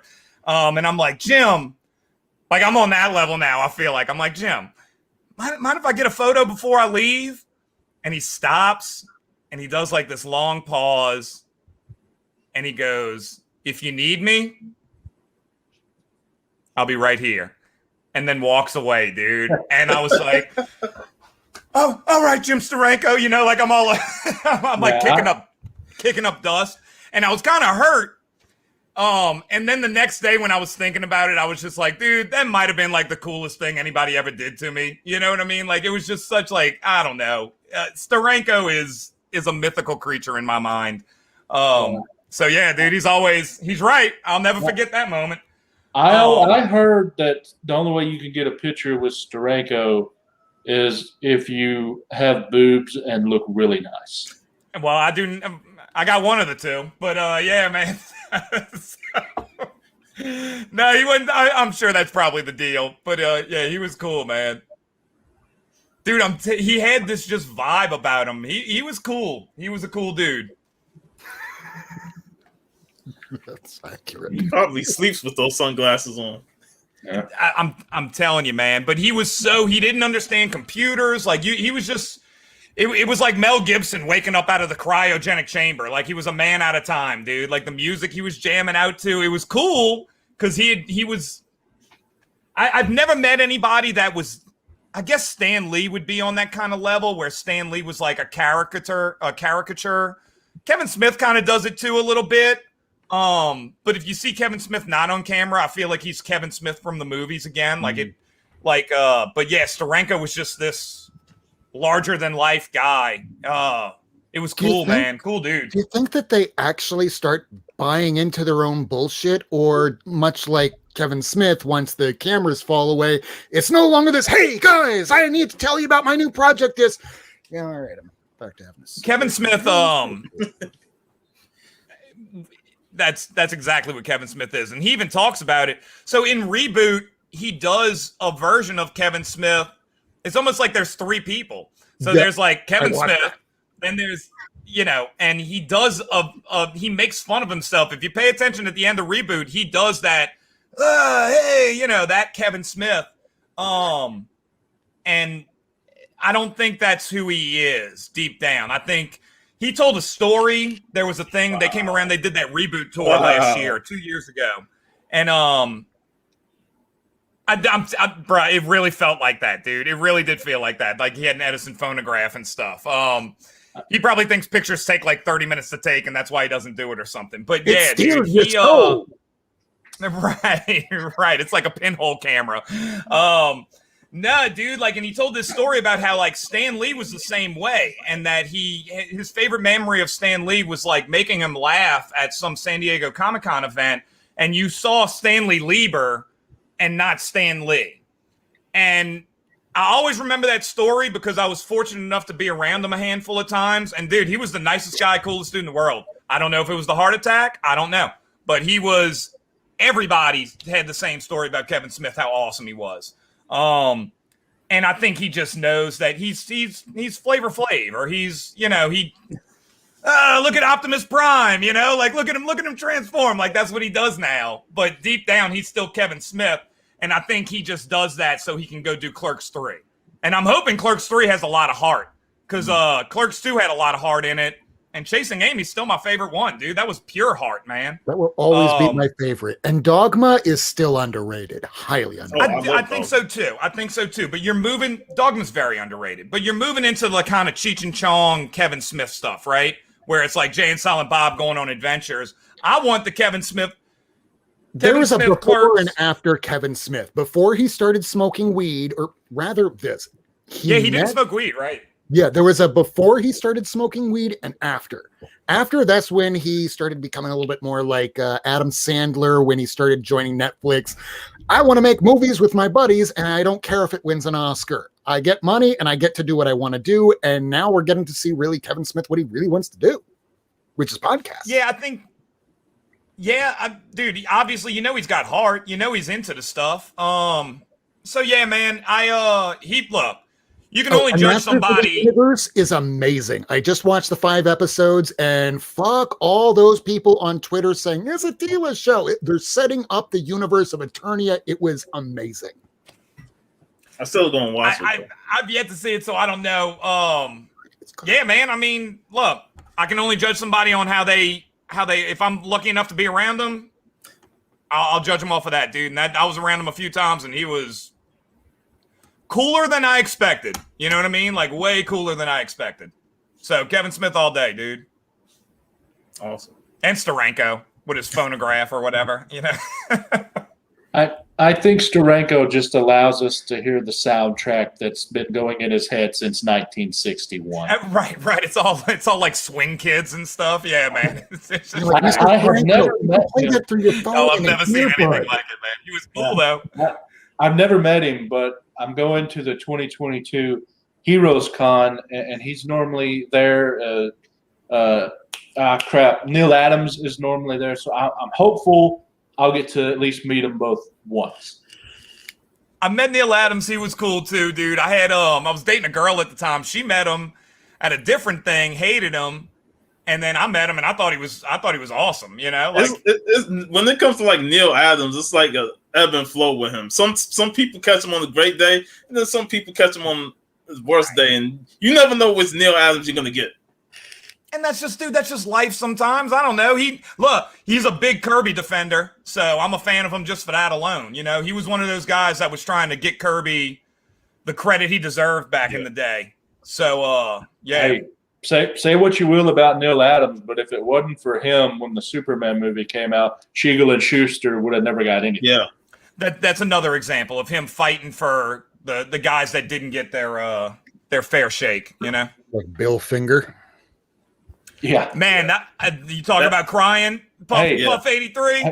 Man, that Bill Finger documentary, dude. When it was over, I went outside and I friggin' cried, dude. Good God, that was a difficult watch when you got towards that end. I was like, man, I felt so bad for him.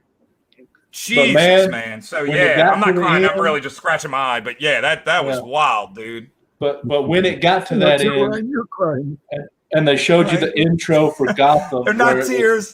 Bill Finger popped up on screen. You were like, yes. Yeah. Yeah. Man, so yeah, dude, comics isn't. You're doing it for the love, dude. There's no doubt about it, bro. Bill Jack Finger Kirby was one of those said it guys. best. I'm glad he gets his due. Lucky, and again, name dropping all over the place. But Michael Uslan, lucky enough to have been around him and stuff like that. He was another big defender. If you watch that movie, Michael Uslan and his son David are taking his granddaughter to the I don't know, premiere or something. There was some Batman movie they were going to see and stuff. So, I mean, Michael Uslan literally teaches the class on comic books. Yeah. He knows what he's talking about too. Since we're on this subject, I got a question for all three of you, especially you, Tim.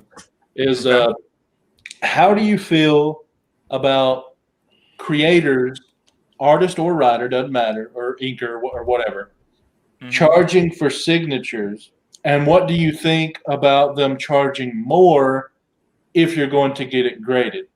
I mean, I can tell you for me, my opinion, I'm perfectly okay with them charging you a little something. I don't think it should be charged more if it's getting graded, because that's really none of their business. If you want to get it graded or not, that's on you. And I also think that there is a certain level. Like Frank Miller charges over $100. Frank Miller is not Stan Lee. I don't want to pay over $100 for his signature. Him John or Romita, Rob Liefeld. I was John about Romita, to maybe for John Romita, Steranko, and we might want to push in Neil Adams. But other than those guys, no one's $100 a signature or more. Rob Liefeld especially. But what's y'all's opinion on it? The longer you've been in the medium, the more you're going to command. Right. Yeah, but Frank Miller did a few great things, and he's kind of gone downhill. And he's not really Frank ever Miller, created. Exactly. He still did Dark Knight Returns, despite the fact he did Dark Knight 3. We're still going to look at him as he's the dude that did Year One that we're going to be seeing in movies from now until our out of the children. three things he's known for, he really only created one of them. That's the Dark Knight stuff, his Daredevil run, and Sin City. His 300. Only, so. Oh, that too. Yeah. RoboCop What's 3. y'all's opinion on that? Well, I've said before, and I know Tim mentioned his name earlier, but when I met Jim Balin for the first time, it was such a treat that he did not charge for no signatures. And, he even explained, like, there's no real reason for me to charge for signatures because I'm, like, what's the benefit? I would rather you purchase items from me than charge for signatures. I'll do that for free all the time. And, I thought about that. I was like, I'd rather will purchase your items, because then that way he still makes his profit by supporting his craft, Sean, he wound up wishing me a happy birthday on my Facebook. My parents don't even do that. I love that dude. He's a freak too, man. He cracks me up, dude. For your safety, all like the pictures, the nudity on the Catwoman drawings, I always send them to my buddy. He cracks me up. But it's also like, where are you at? I don't know, where are you at in life and stuff like that. I remember going to a show and was getting J. Scott Campbell stuff signed, and he wasn't charging for it. He was just signing pictures. And somebody gave me like a giant stack of books, and I saw him sign 50 books for somebody, and that's a little ridiculous, like maybe have a cutoff, like there's people waiting in line, like maybe like 10 or something. I don't know. I'm clearly not on their level, so I don't even think about something like that. Like, I'll draw a sketch for you, like, I don't care. But it is kind of nice to hear like a Jim Balance story, a Baylant, that makes me like him more. That he's just like a down-to-earth dude, and he would just sign stuff. I don't know if you saw this on Instagram. That dude was going to the dentist dressed like Batman. You saw that like a few weeks ago? I'm sending it to my friend. I'm like, dude, what is going on here, man? Like, people in the comments were like, yeah, this was like part of a promotion or something, right? And like, I'm still not sure. Like, did this dude just really dress like Bat? Dude, great cover. Unbelievable cover. Yeah. Dude, Campbell, I've seen that dude the story behind autographs. way back in the day. This was only a few months after this came out.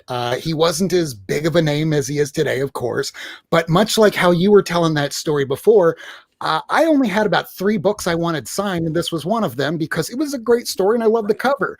But this other asshole has a short box full of comics that he just sits down in front of him and just expects them to sign each one of them. And by the way, all of them were in bags and boards, meaning he had to take them all out. No, that's now we're just getting into a courtesy thing here. You know what I mean, dude? Like that's Campbell's being too gracious, which I think is he didn't complain. Seems to be a character quality he has. Because I don't know him like that, but I've got autographs and met him at cons before, and he's just like the nicest dude in the world. But yeah, somebody said in the comments, like, dude, 10 is more than enough. Seriously. Like when I'm standing in line for creators, I don't try to have too much. I just randomly pick out no more than 5 that I really want. And there's a chance that they might come back around. Like I met Tom King 3 times at MegaCon. Right. So, there's always a chance that you might get another chance to meet the same artist or writer and get books signed at a later date. But I try and keep it at least by 5, so I keep the line moving because I don't want to take up his time or other people's time signing so many books, Yeah. Ultimately, it's that none of us, all of us here watching, all of us here on the show, we are not the only person in the world. And if we're in line, there are people behind us that will likely hate you. Not that you probably would care anyway, because if you're bringing a short box full of comics, clearly you don't care about anybody but yourself. That's probably very true, right? I'm leaning towards courtesy thing on this one. I like that 5 idea. The only exception would be a 6-issue miniseries. Doing the whole mini. That would be the only right. You sneak in one, right? I like that 5, and I also make sure that, and I like to tell people, if you don't have a homemade window bag or a purchased window bag, then take your comic out and have them prepared and prepped, just so you could just boom. You're standing in line anyway. Exactly. Yeah, I was just thinking that if you're standing in line, you really have to clear it out. Yeah. Many a time. No, so again. Just be reasonable, Jesus. To go, it's not that hard, but apparently and clearly it is. Yeah, and I think people just get excited or whatever. I don't know. But no, I'll never forget that, dude. We met Steve Levine the other day that did all the Turtle Book artwork, and we're hoping to do a cover soon, me and him. And I had a bunch of stuff and I'm getting ready to go, when I'm heading over there, and I'm just like, dude, just get like 1 or 2 things signed. You don't need everything you ever had. And I ended up getting like you said, I got 1 thing. And I bought a couple posters to like thank him for that, so let's do it like this, dude. Maybe it should be like a give or take kind of thing. Like Jim Ballant, he's giving away free sketches or free signatures. I bet you bought something from him. Yeah, because I think I remember seeing these pictures on your Instagram. This was a few years ago. So dude. So show the courtesy back, man. Or Peter David or Jim Steranko, or not Jim Steranko, Jim Shooter. Tip jar. They have a tip jar. Yes, that's another good because I've tipped Peter David every time.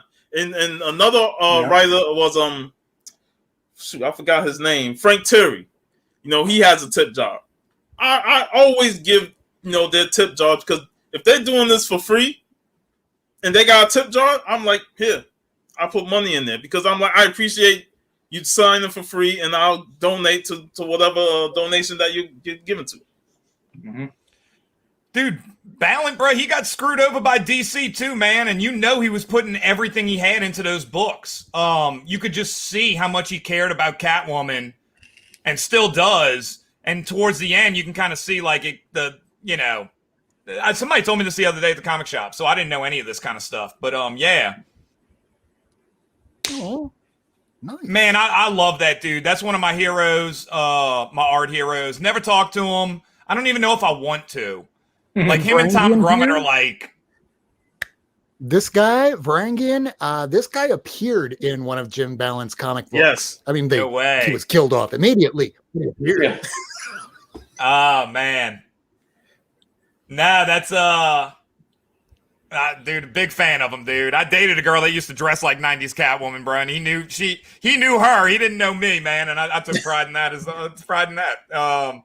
No, big fan, dude. That's a cool dude in my book. Him and Grummett are up there, underrated. I think Tom Grummett could draw anything. Like, put him on any book, and I'd be happy. Love his style. Awesome, man. And like I said, I always love when you meet people who are just generally nice. And and you appreciate their artwork, and they appreciate you supporting them. And that's where friendships bond. And just like you, like I love your Ghostbusters. That's how I discovered your art, was through Ghostbusters, and that crossing over cover that did the homage to Citizen Ghost. That's one of my favorite covers, and I'm like, I got to get you on the show just to talk about that and to talk about all the other stuff, because you love hip hop, you love the movies, the stuff that we grew up with. So it's always great to connect with artists other than just comics. Yeah, dude. I appreciate that. And Google them if you want, or search it up, like my friend Veronica Taylor says, the voice of Pokemon. Dude, I'm putting in Easter eggs. I clearly love Ghostbusters. You know what I mean? I would hope that's coming through. I hope that's pretty apparent. That cover that you're talking about, my favorite part in it is the video game. Yeah, the video game reference, dude. Like, so it's just fun. It's just cool. Yeah, Jim Ballant used to hide cats in every Catwoman cover. The dude's unbelievable, man. Will, good to see you, Tim. Good meeting you. I just good to meet you, brother. On Yeah. Twitter. I gotta run because dogs are all going fucking crazy outside there. All right. Later, Rob. Thanks for joining. Later. Thanks. Talk to you later.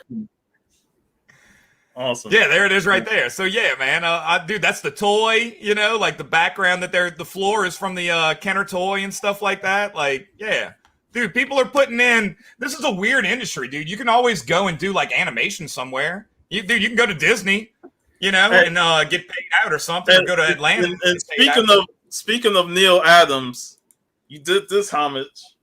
Oh, yeah. My buddy was giving me hell. He's like, dude, you didn't write after Neil underneath. I was like, I didn't even think about it, man. Yeah. Dude, that was a cool one, man. That was a fun one. 3 wavy lines, and he's spitting out the gum. I love that scene in the movie, man. Oh, man. Yeah, dude. I saw this, and I was like, shit, I gotta have it, man. It's Batman homage, Neil Adams, and it's the first Ghostbuster movie with the 2 characters. I'm like, oh man. I appreciate that, dude. I love doing it, man. I would love to keep doing more any kind of those things, 80s books. Like I said, Steve Levine, we were talking about doing he did all the artwork for anytime you bought a Ninja Turtle toy back in the day or something like that. He's the one drawing everything. And so we're talking about doing it'll probably be like a store exclusive, like a team up cover. We're trying to figure out what to do. So yeah, man, you want to be around toy variant, which we see. Now you know I love the toys, dude. There's no debate. When I do anything, I can put my name and the Kenner logo on the bottom. I'm all in, dude. Yeah. I love that stuff. So yeah, you get to go in the toy box. That's so kind of back to your question from earlier. Dude, you get to play with Ghostbusters. You know what I mean? And it's like part of the history now. So it's just kind of cool. Like, what can you come up with? That Janine, so in the Ghostbusters crossing over #3, that's not like the actual toy right there. Like, she's actually holding the prototype weapon from like the Kenner designers and stuff. So I'm like, man, this would be a cool way to bring that to life. That would be there was another one. I think it's crossing over #8. Yeah. There's at the bottom of that one. That's those are all unproduced Kenner toys that never came out, that never saw the light of day. And I'm just like, dude, this would be a cool way to bring those to life, where you're probably never going to see them anywhere else. Somebody else's artwork, somebody else's hard work. So, dude, I love it, man. And then Tom Waltz actually did the video game. He did the video game. What was it called, dude? Something of Slime. What's the name of it? Sanctum of Slime, dude. Yeah, he wrote that. So there's a connection there. And that's why he wanted to bring those back into the comics, because he had that. He created those characters. That's awesome, man. This whole multiverse of Ghostbusters, we talked about the multiverse of MCU and stuff like that. The whole creation of the multiverse of Ghostbusters was just ridiculous, man. I was like, what? real Ghostbusters crossing over with Prime Ghostbusters and all that stuff. I love it, man. Right. I love it. That's what I'm saying. I think it makes the ATC better. Like it gives them more, I don't know. Just like Clone Wars did to episode 2 and episode 3 and stuff like that. It's just like, all right, man. Like this is awesome. Yeah, dude. I hope they we'll see what happens with the new movie. What kind of stuff goes on. Yeah. And what goes on with the comics and everything. So let's move into your current project, your Indiegogo project, Night Stars. You know, I have the website up and the link is in the description below. I want to share that. Tell us about Night Stars. So this is another one of those things where like I love 80s movies. I love like conspiracies, aliens, all that kind of stuff. So this is and time travel. So I was watching a bunch of Ancient Aliens. I was big. Da Vinci Code was a big thing at the time. So this is a story about, and I love Goonies and Monster Squad. Monster Squad is probably... So, and it says you're from Roswell, United States. Yeah. Dude, I actually went out to Roswell to do the book. I went out to... that Roswell has like a crash landing anniversary every year. Dude, it was awesome, man. I was out in the desert for a couple days. Cool place. Very cool place. A lot of skateboarders. So, yeah, this is the story of 3 kids who are taken aboard a flying saucer. And when they're on there, the saucer kind of like morphs around and puts them in these suits that make them look like aliens, like little green men. I'm a big Sailor Moon fan too. So this was kind of like an homage. You can see a little Sailor Moon pop in the background of that one right there. So that was kind of an homage. I think those are the best transformations in the biz, bro. They're unbelievable. But from there, it's their journey throughout time. They go back in time. The spaceship's actually a time machine. And it takes them back in time to Roswell, where they crash land in 1947. So they're like the Roswell aliens. And from there, it's their journey throughout time, kind of dealing with history's mysteries. Like they knock Amelia Earhart's plane out the sky. One of them falls in love with Anne Frank. They get a Yeti as a pet. So it's just kind of a and there's like that Sailor Moon type transition, you know. I don't know. It's just kind of like a mix of all my favorite things. It's like Monster Squad. It's sci-fi. It's kid adventures like Goonies, all kind of wrapped into one. And when you do your own book, you can just kind of let loose, you know, like there's no restraints. So that's what this is. It's a story of them going to Roswell and they're getting chased around, mistaken for aliens. And, I got Dan to do. You can see that right there. Dan and Lewis did an alternate cover for it, which friggin' rocks. So we got the Indiegogo going on, and the Yeti. The Yeti is kind of like a throwback to Creepshow. If you remember, they find that monster under the staircase in that episode when he feeds Adrienne Barbeau to him. So that'll be the 5th chapter in the book. So yeah, man, it's we got the Indiegogo. We got 3 weeks left. It's 124 plus page hardcover.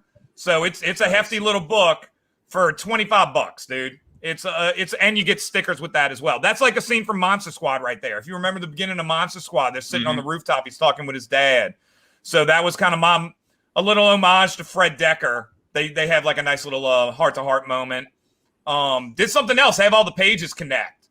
So all the inks connect and make one giant image, which was something... Oh. If we go back to that Michael Turner story, that's what I was showing Michael Turner. I had done like a Fathom thing where all the pages connect and make like a giant image.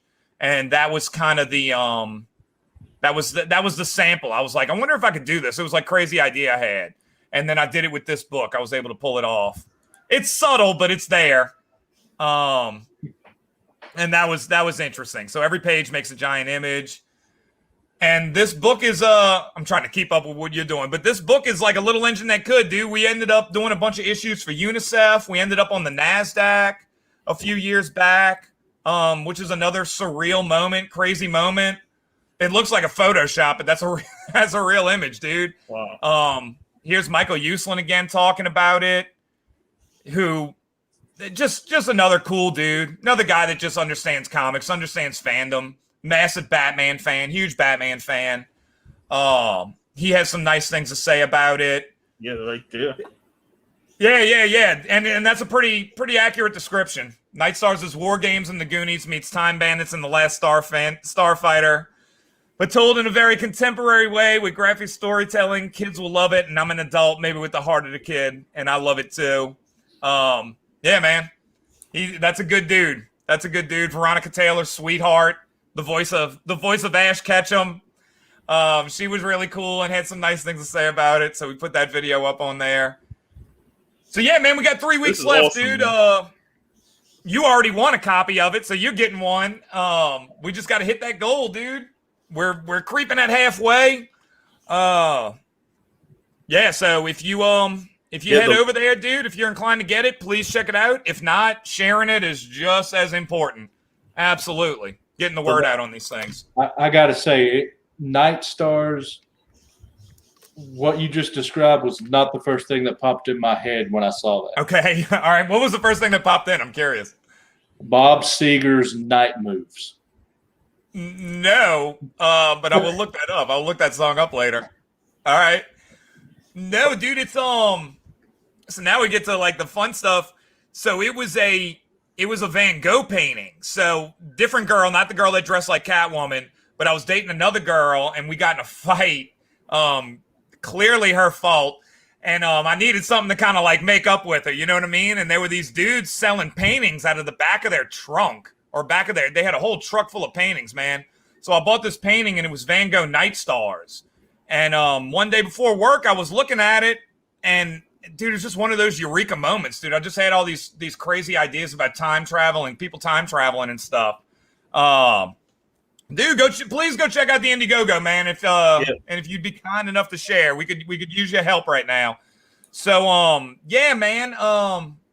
Ended up writing this book, and I'm a big Tupac Shakur fan too, so we can segue into that. Dude, Daddy's Home. That's one of the songs on that album. When he talks about his dad or whatever. Yeah. I forget the name of it. It's a good song, but yeah, dude. So the name of the book is Night Stars Volume 1, Staring at the World Through My Rear View. So it's kind of got like a weird shout out to Tupac, who was, I don't know, just, again, 90s kid. You were in the Jordan, you were in the McFarlane, you were in the Tupac, you know, like those were kind of like the big guys at the time. And I'm even thinking about naming every story after a Tupac lyric or something like that. So yeah, and it turns out, I didn't know this at the time. Dude, Tupac was a huge Van Gogh fan. So there's like a weird connection there that Tupac, if you have like I have it, I might even have it right up here. It's actually right up there. Tupac's poem book. He did a poetry book. And he wrote like a thing about Vincent. Vincent Van Gogh was huge for Tupac. That was like somebody he resonated with. He loved that Don McLean song. Supposedly he would always be playing the Don McLean Starry Night song. It's Don McLean Vincent, which is a beautiful song. So yeah, dude, it was kind of cool to connect those things. And then I was cutting up a video. I have a Twitch channel where sometimes I draw. I usually just cut up and talk about comic books, similar to this. And I'm looking at the Sailor Moon, and in the intro to Sailor Moon, they have Starry Night and Night Stars. It's basically the same painting. It's like one for one. So there's like a weird Sailor Moon, Tupac, Van Gogh kind of connection going on there. Yeah, man. So that's my book, dude. If y'all want to go check it out, please do. Got it covered by Dan Schoening. Again, $25 for 124 page plus hardcover. I don't know if you're going to get a deal like that anywhere. And stickers. You get 3 retro stickers. So we did like a Spider-Man 3 sticker, a Mario 3 sticker. It's cool. It's funny that I won that giveaway from Southern Comic Geek, and I was surprised because I had already backed the project, and I see that I win it. So that will probably be something. I have 2 copies. It'll be a giveaway on my Ghostbuster page for Ghostbuster fans. But yeah, I'm looking forward to this book, you know, and it's like you said, it's like a mixture of what you grew up with, what we all grew up with, all the 80s sci-fi and time travel and Goonies. I'm down for looking at it. And the link is in the description below. I put all his links in the description, so definitely check it out there. And Tupac, I just gotta say, what's your favorite Pac album? Man, I thought the friggin' female Ghostbuster question was hard. Favorite Pac album? Damn, dude. Honestly, I don't put it on much. This is mine. Now we're friends. That was a friendship test, dude, because that was going to be my pick. That was a friendship test. Now we're buddies. Yeah. I don't put it on often. When shit hits the fan, I'm putting on Me Against the World, dude. That's definitely the best Tupac album. After that, I would argue I'd probably put Better Days. Wow. There was a dude, I was working at a convenience store because they don't give a fuck about us. My Block, you have like just unbelievable songs on there, dude. My Block, the remix on disc 2 with the kids singing, doesn't get better. But Tupac album when he's alive, it's not even close, dude. It's not even close. It's Me Against the World. There was a dude back in the day. I worked at a convenience store, not like clerks. It was like a pharmacy. And we would just stock shelves after school in the afternoon. And a buddy of mine had all the Machiavellis. So you had Machiavelli 1 through. So you couldn't get all this stuff, dude. Like all the stuff that they came out with later on. You knew the music existed. You'd hear about it, but you couldn't get it. And dude, somehow he got it. And this is again, I'm dating myself. You didn't just like download an MP3, and not everybody could burn CDs. So some dude might have a way you could get them, and you'd buy the CDs from them straight up as bootleg as it gets. Yeah. And I thought I was the coolest dude in the world because I had Machiavelli 1 through 12, and we would just ride around listening to that all the time. So when the new albums started coming out, like Better Days or whatever, I already knew most of the songs. They just put different beats on them and stuff. Yeah. So yeah, we were talking about this on my stream the other day, my Twitch stream. I don't know, dude. Like something like music has just changed.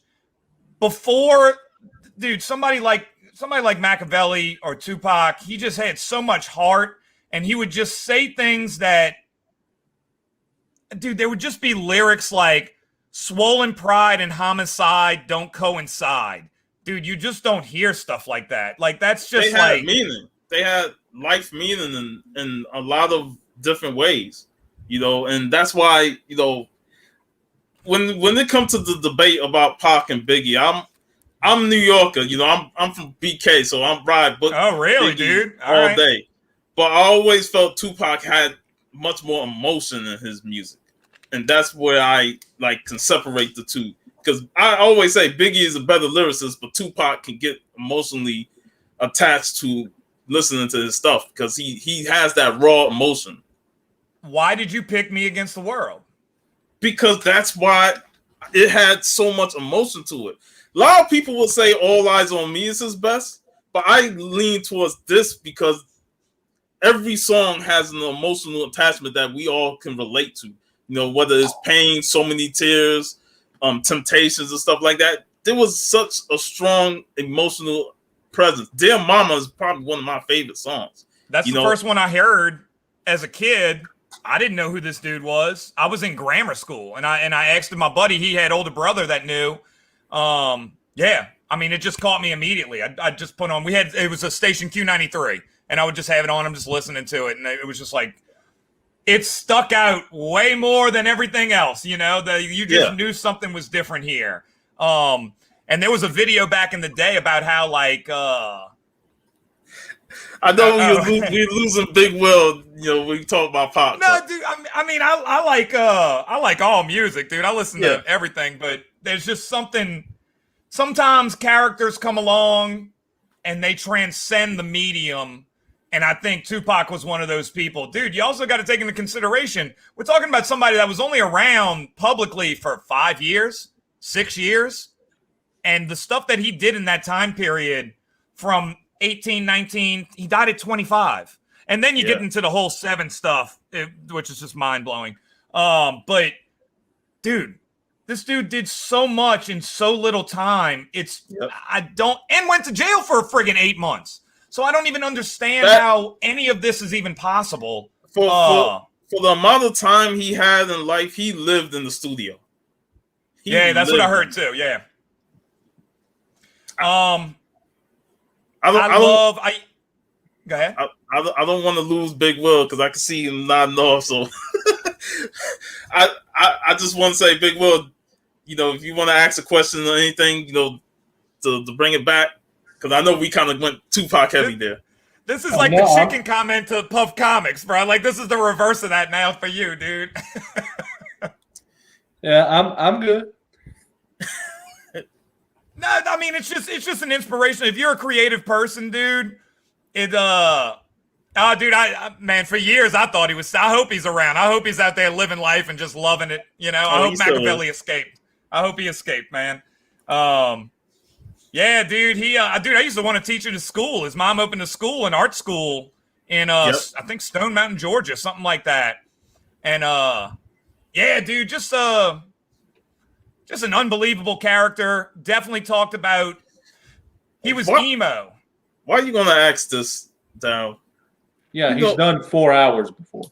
Exactly. Well, we started talking about Tupac. You talk about my favorite thing, so this is good. This is easy. Hey, I've done hip hop shows on my channel before. We did 2 old school hip hop shows. Okay, So here's my other favorite. Nas. You're from New York. Where are you? What are your thoughts on him? What are your thoughts on Godson? I love Nas, but okay. One thing about him is sometimes he can be inconsistent. Like, he'll put out like 2 great out. Like, I love Illmatic and It Was Written, and then I Am was good, but the one album I still don't own in my collection is Nostradamus, because I hated that song so much with a passion. Yeah, he does that. I felt like he did that for every album. He always has that one weird, like, trying to go for that radio hit. You know what I mean? And then the rest of the album will be like awesome. It'll be like incredible. Like, but there's always I listened to Nostradamus and I was like, nah, this ain't it, man. I felt like most of the stuff he did for Lost Tapes was supposed to be Nostradamus, and I'm like, Lost Tapes is phenomenal. All right, but Nas, I love his lyrical complexity. His poetry and the mind. I just wish, like, a lot of his later albums can vary between average and really good. I like the Damian Marley one. I like I love that called? Yeah, that one's awesome. Distant Relatives. That was rolling. And I kind of liked the last album when he was. See, dude, I just want you to be real with me as an artist. And like, when he got older, he was writing songs about like his daughter, like on Instagram and stuff. And dude, that just. I don't need the show. I don't need like the gangster stuff. I think I've seen Gangstar live, dude. Crazy. I love He was on wasn't he on the Family Values tour? Maybe. Or one of them. But yeah, dude, I just kind of appreciated that. And that's what I want out of Kevin Smith as well. Like, as Nas is probably like 10 years older than us. Kevin Smith's about 10 or 15, right around there. And it's kind of cool to see what's over the horizon, you know what I mean? That's what I liked about Clerks too. It was like, this is what it's like being in your 30s. And Nas, it's kind of like, I don't know. I just didn't need like the fake stuff anymore. Don't give me like the King of New York, like thug stuff. Like, dude, I want to know, like, dude, okay, you got divorced.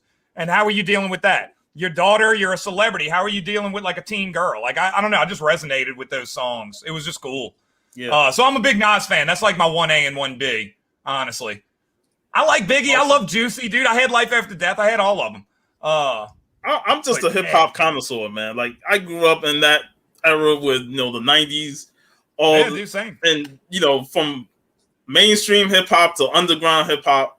Like, hip hop, by the time the 2000s hit, hip hop started declining for me until I really started digging deep into the underground. I discovered Little Brother and the Justice League and other acts, from the Boston area, like Apathy and I know LOG been around since the early 90s, but I really started getting more with him into the late 90s and 2000s. But once I digged into the underground scene more, that's when I was like, I'm strictly underground, because even Nas made a album called Hip Hop Is Dead, and you can see hip hop declining after each decade. Yeah. And I'm like, I'll just stick with the deep underground, because those are what I enjoy. Well, that's what I call it now. I call it hip hop. That's all it is, dude. Like, it's just, and I don't give me Give me I don't know, Black just Thought. give me something real, Give me dude. Just give me something Black honest. Thought or the Yeah, Roots. talk. You know, like give me those. You know, I miss Gangstar and Guru together, and you know, rest in peace to Guru. It's been like what 10 years or something like that, but he was one of my favorites growing up. You know, and I automatically, you know, can identify with a lot of stuff that he said, especially on the Moment of Truth album. See, we had all the Southern guys, and I didn't really care for that because I thought it was just kind of like nonsense. I mean, you can still listen to it, and it's like good beat. You know, dude, to this day, Back That Ass Up comes on at a bar. Everybody like loses their minds when they hear that the beat come in. But it just never, I was never into it like I was like Tupac and stuff like that. It just didn't, there was just nothing. I love the Outkast and the Goody Mob a lot more than. I was listening to Outkast the other day. Dude, that's CeeLo Green. CeeLo Green's first album is friggin' unbelievable, dude. And then I love his album with Danger Mouse. The Danger Mouse album, man. Yeah. With Gnarls Barkley. Yeah.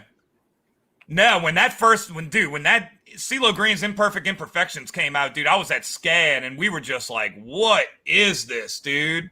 And it was cool because we lived in Savannah. That's where Savannah College of Art and Design. And that's where Big Boy was from. So we would always listen to Outkast. That was like a big thing. Nice. They're awesome, dude. But yeah, so I like it enough. Not new stuff. It just doesn't resonate with me anymore. But somebody like Tupac was just different. It was I don't know what it was. I don't even know how somebody like that existed. So I liked it enough to name the book after a song he wrote. You know? And that's awesome. And it's a random like factoid, you know what I mean? Like it's just kind of not many people are gonna catch it, if anybody. Awesome, man. So we done got through our hip hop section. All right, you're free now. You're free now, Big Will. This is an interesting question right here. All right. Advice for upcoming artists. I'll give you the same advice that I got when I was a kid.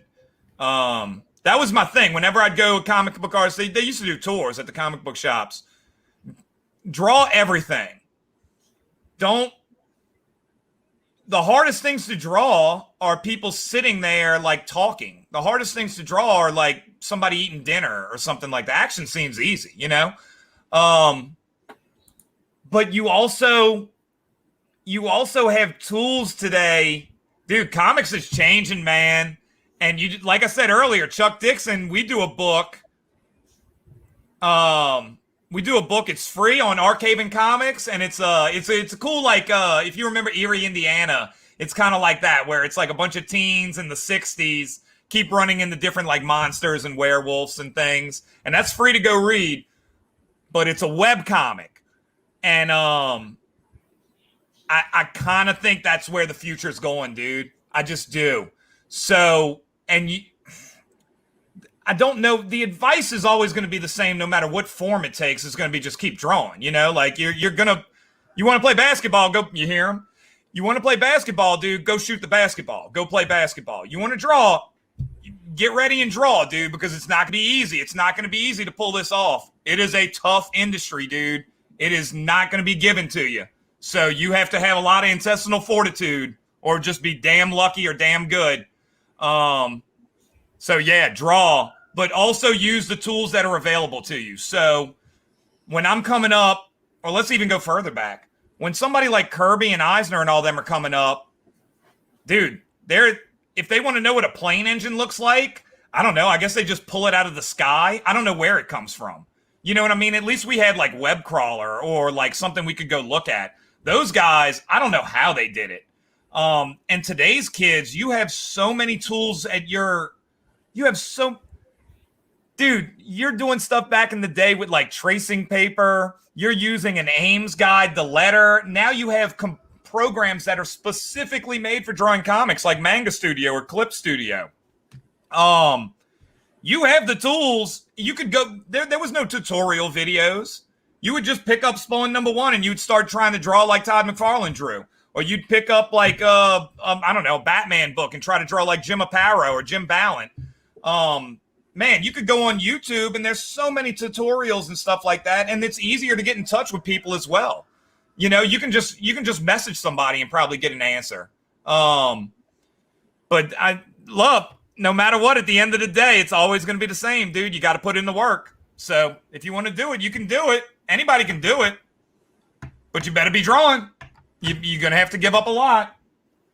There were times when my career finally started taking off, whatever that means. I was getting jobs that I'd waited my whole life to do. So I might be doing 3 books at once, dude, and I just wouldn't do anything else. Like there was a few years there were a couple years I didn't do anything, man. I didn't go out.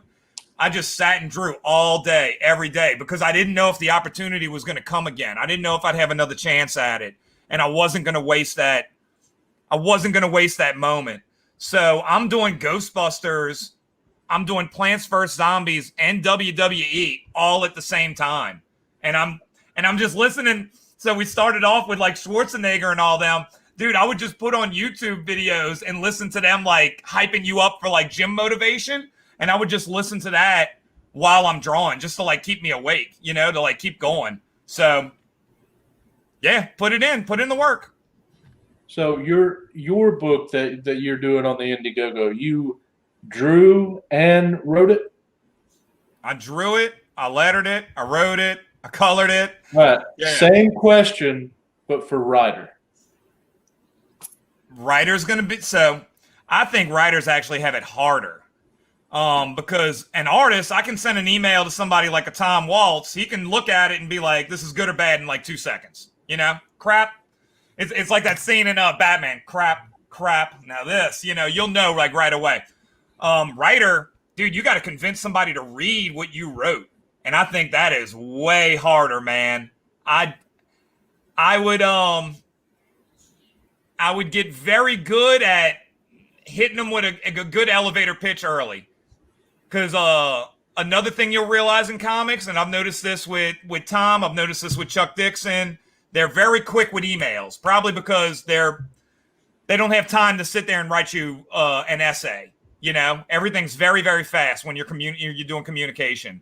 So you better be. I would try to wow them, and then just be damn good, man. Again, you're gonna have to be probably even better than an artist if you want to be a writer.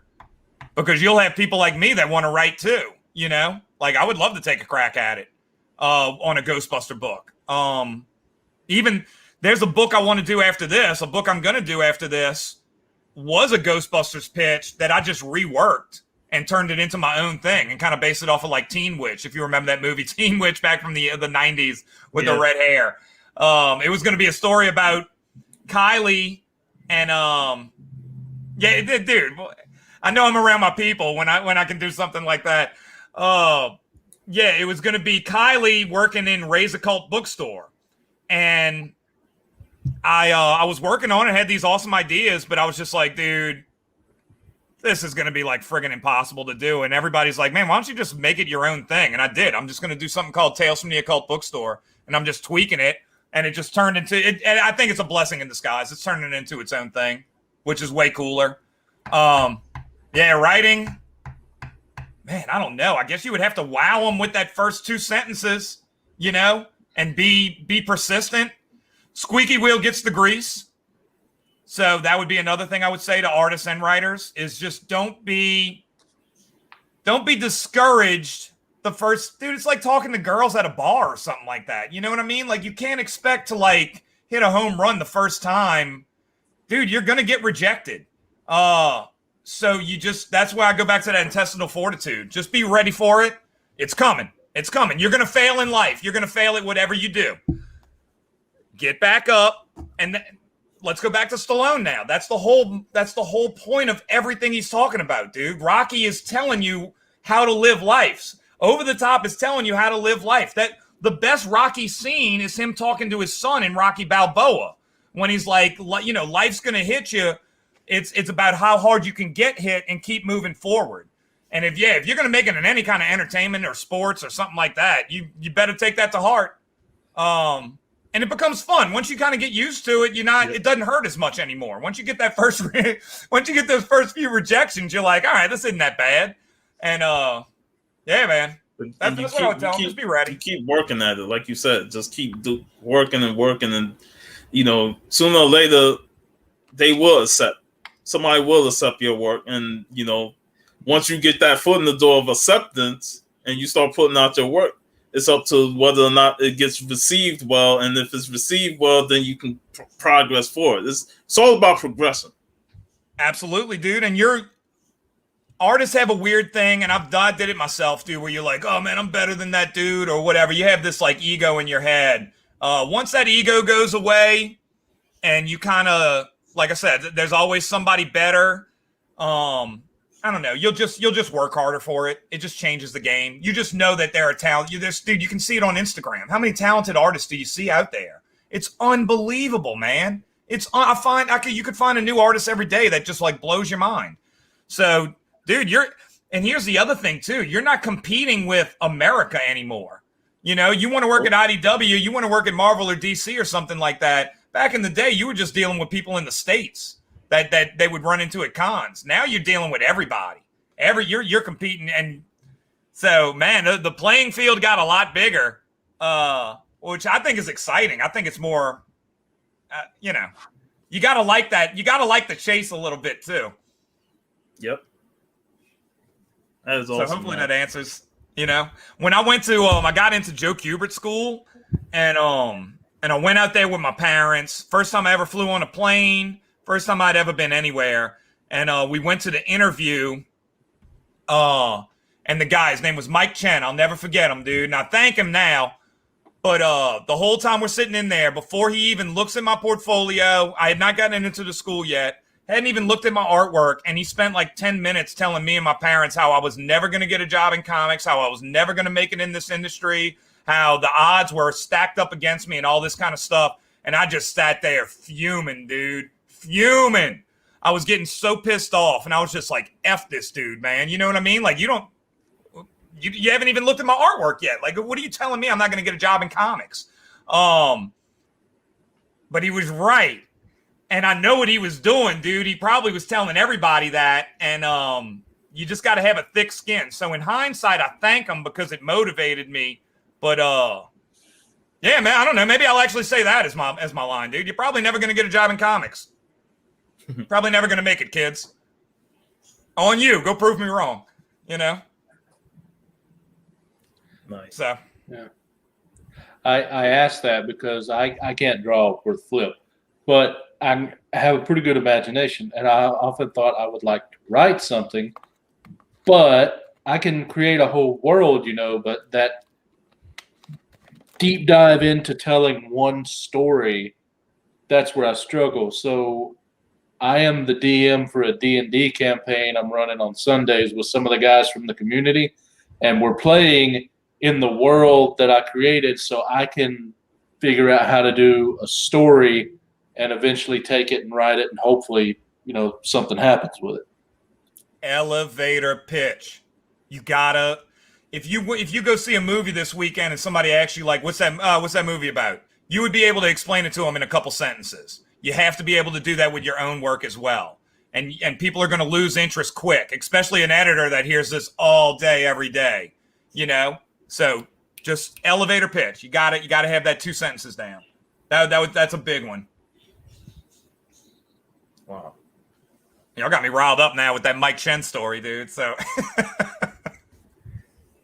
but man, this has been an awesome experience. Just talking to you and learning everything and stuff like that. Because my experience, like with comics, and like we said earlier about the imagination, because I used to draw when I was younger, and I haven't drawn in like over 20 years, and I haven't really attempted to do it. And I've been thinking about trying to get back into it, because I used to do Sonic growing up. All my favorite characters like Sonic. I even drew a Savage Dragon. And then when I was in high school, Dragon Ball Z was a huge rage at that time. So we were all like trying to draw the best Gokus and the best Vegetas and stuff like that. But I never really felt that I was good enough compared to the others in my class. So I really kind of just tossed it to the side and never really picked it up again. But it's something that I've been wanting to do. I just need to have the motivation to do it, Dude, what do they say in Step Brothers, dude? Don't lose your dinosaur, Yeah. Like, dude, go draw. Just do it for fun, man. I just need to like put myself in the right frame of mind and just say, let me just attempt to do something. Maybe just start with Sonic, since I used to draw Sonic a lot as a kid. start with him. And I even got the thing right here to say I start Come with on, this. dude. Oh, that's freaking awesome. All right. Oh, crazy. That's awesome. Oh, dude, we used to do construction. I worked for this place called Arrow Fence, and sometimes you'd walk into construction people. It can be very simple, like in a good way. And we'd walk into like a job, and maybe we had like a lot to do, and it looked like very overwhelming. And I had a guy that we worked with, and he would always just go, "Nothing to it but to do it." Like we can sit here and cry all day, man. Let's just start moving. And I would say the same thing with Sonic. Dude, just go sit, just pull out the pencil and draw. I bet you get motivated. You'd probably come back pretty quick. If I do it, I'm going to have playing on the background. The damn Sonic music, man. Please do it, dude. Yeah, no, that. Please. Hey, I know of at least one person that by that time will probably need an artist if you get good enough. Dude, and you can do a webcomic for free, like you can post all that kind of stuff. That's the other thing too, is that we're moving into an area, man, it's moving fast, and it's exciting if you can see the opportunity in it, in that boats and hoes all day, man. That's all that's running through my head, like as I draw. But now you're getting to a place where you can, if you're a band, you can just get on Spotify. And you can just go on tour, dude. If you're doing comics, Indiegogo is doing it now because you're getting funded before. So always go and consider that kind of stuff, whether it's Night Stars or whatever else, dude. Go check it out and see what people are doing. But when you go to webcomics, you're eliminating the publisher, you're eliminating printing, you're eliminating diamond, you're eliminating shipping. And I think what's going to happen is you're going to get like a flood of creatives moving to that medium, which I actually enjoy. I think it's cool because you're scrolling through it like you would Facebook or Instagram. You know what I mean? Like it's got that nice motion to it, and you have to think differently about it. You have to think about the way you tell a story. You're not going left to right anymore. You're going up and down. And so I love it, dude. I love that Go Monster Go book we're doing with Chuck Dixon. Just because it makes me think. It's forcing me out of my comfort zone, which is good a lot of times. So, yeah, we're also entering a place where you don't need – dude, there was a time I was trying to get a literary agent, and I wanted to do more like – I wanted to put this in like Barnes & Nobles and stuff like that, and I'm trying to get a literary agent. And the process of getting a literary agent is the most bizarre, kiss-ass friggin' thing you'll ever do in your life. They all want you to like butter them up to get them – dude, it's unbelievable. It felt like a very pretentious atmosphere. And I don't know, dude. We're kind of in a place where you don't need any of that anymore. So it's cool. Like, dude, if you have a song to sing, go sing it. I was on Twitch the other day. There was a girl just singing. People were just giving her money. I had to stop and look. I was just like, dude, what's she doing? And man, she had some pipes. I forget her name. I might have taken a picture of it, but yeah, I think I went and followed her. I was just like, dude, this is unbelievable. So the kids are doing things totally different now, man. They're on Twitch. They're on Webtoons. Yeah. It's coming. We're dinosaurs. Yeah, they got more platforms to work with compared to what we had back in the day. Ever since Spawn 1 came out, though, if you want to do something on your own, you're thinking maybe I could get Image to do it. Maybe. I still have that thought in the back of the head. No stuff. Vigilante, get your head out the garbage, man. No, she just could sing very well. Come on, guy. No, dude. But it made me stop. I had to appreciate it, And dude, she's just doing her own thing. She's like, go check me out on Spotify. I was like, cool. And so that's why I was just like a week ago. I was just like, you know what, dude? I'm just gonna do a Twitch and just. Yeah, because you've been heavily active on Twitch.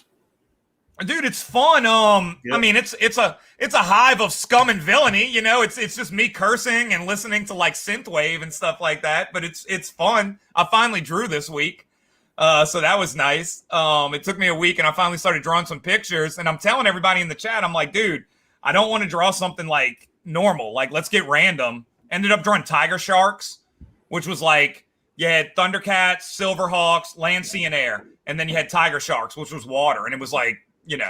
As obscure as it gets.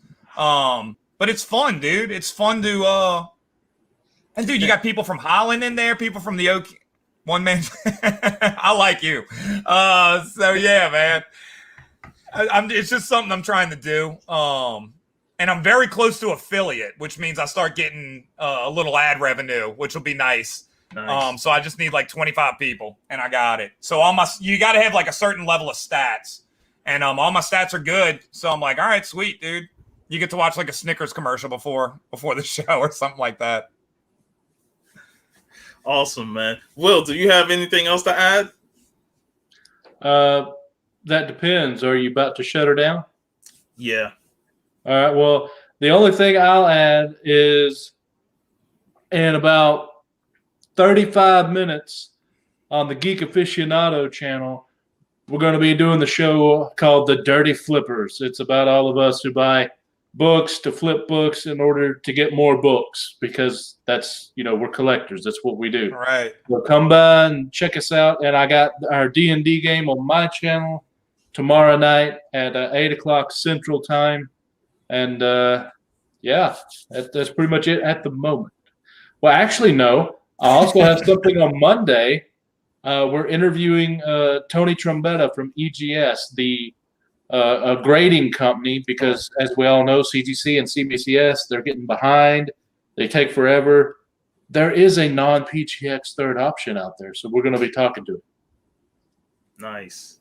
Very cool. Looking forward to that. Tim, do you have something coming up over the weekend for the rest of this weekend?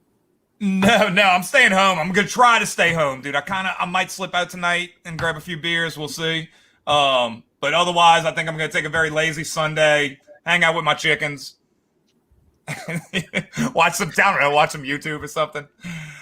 Oh, that chicken part, the chicken part in this show, I might just record that and post it on IG. Oh, please clip it, dude. No, look, drawing's what I do. Farmer is what I am, bro. That's what I discovered the last 2 years. So awesome. yeah, dude, go grow something, man. It's fun. And then, for me tonight, you see Dusty Brick Brown in the chat. That's my Comic Hall crew co-host. Remember, I'm a member of that group, and we're gonna talk tonight about the comic signs that we see on these shops. Is this how the comic book shops gonna go out of business, by putting these signs up saying price check at the counter, because we're not going to price them up on the back issue bins? Ooh, that's going to be a good one. Oh yeah, it's going to be lots of rants tonight, and we got Comic Book G-Spot, Kingdom Comics, and Who That will join us tonight. So we're going to have a huge panel to talk about that. So that'll be tonight around 8:45, 9 p.m. Eastern. Yeah, do you know what he's talking about, Tim? Yeah, I saw it the other day on Instagram. Yeah, dude. I mean, I'm not a fan of it, but it's kind of messed up. Pretty messed up, in my opinion. So, yeah, there it is. How to go out of business 101. Yeah, right. So we'll be discussing that tonight, 8:45 to 9 p.m. Eastern time. And thanks, Tim, for joining me today. We had a blast. It was great having Rob on there earlier, and then Who That popped up with Cookie at the comic shop. So yeah, that's crazy. This was a fun episode, man. I'm looking forward to hang with you again. Hell, me and VV can get you for Over the Top episode. We just talked about that. I'm all in on Over the Top. Yeah. Y'all know I can talk now. So oh yeah. So we definitely going, because how VV is in the chat. Imagine just hanging out with him, man. We gonna be. Oh no, I like him. He's got a filthy mind, bro. That's my kind of guy. We all gonna be over the top. You gonna say over the top on Over the Top. So we should do that. That should be our next movie, VV. We should use this show as a template to talk Over the Top next Friday. It's free on YouTube. Go watch it. Isn't Over the Top the Sylvester Stallone one about arm wrestling? Yes. That is awesome. Yeah. It's free on YouTube. Go watch it if you never saw it. It rocks, dude. An Atlantean sword. All right. He says, right. Deal. Next Friday, Tim Lattie will be a guest on Talking Movies. We're going to talk Over the Top. make sure you join us. We might even do some arm wrestling on the show. So, oh, that'd be awesome, dude. Yeah, we should all start the show by turning our hats around. yes, get in that zone. Yes. So that's official. Next Friday, it'll be 4 p.m. Eastern on my time. So because he's in Austrian time. So, but right. Yeah, we're definitely gonna have fun on that, man. I'm looking forward to that now. So I love Open Top. Thanks everybody for joining us in the chat. If you're watching the replay, make sure you leave a comment and make sure you support Tim Lattie's Indiegogo for Night Stars Volume 1 hardcover. And, make sure you look out for all the live streams happening this weekend on Big Will's channel, on the Comic Hall crew, and on my channel alone. This is your boy, Sean. Have a great weekend, everybody. Peace out.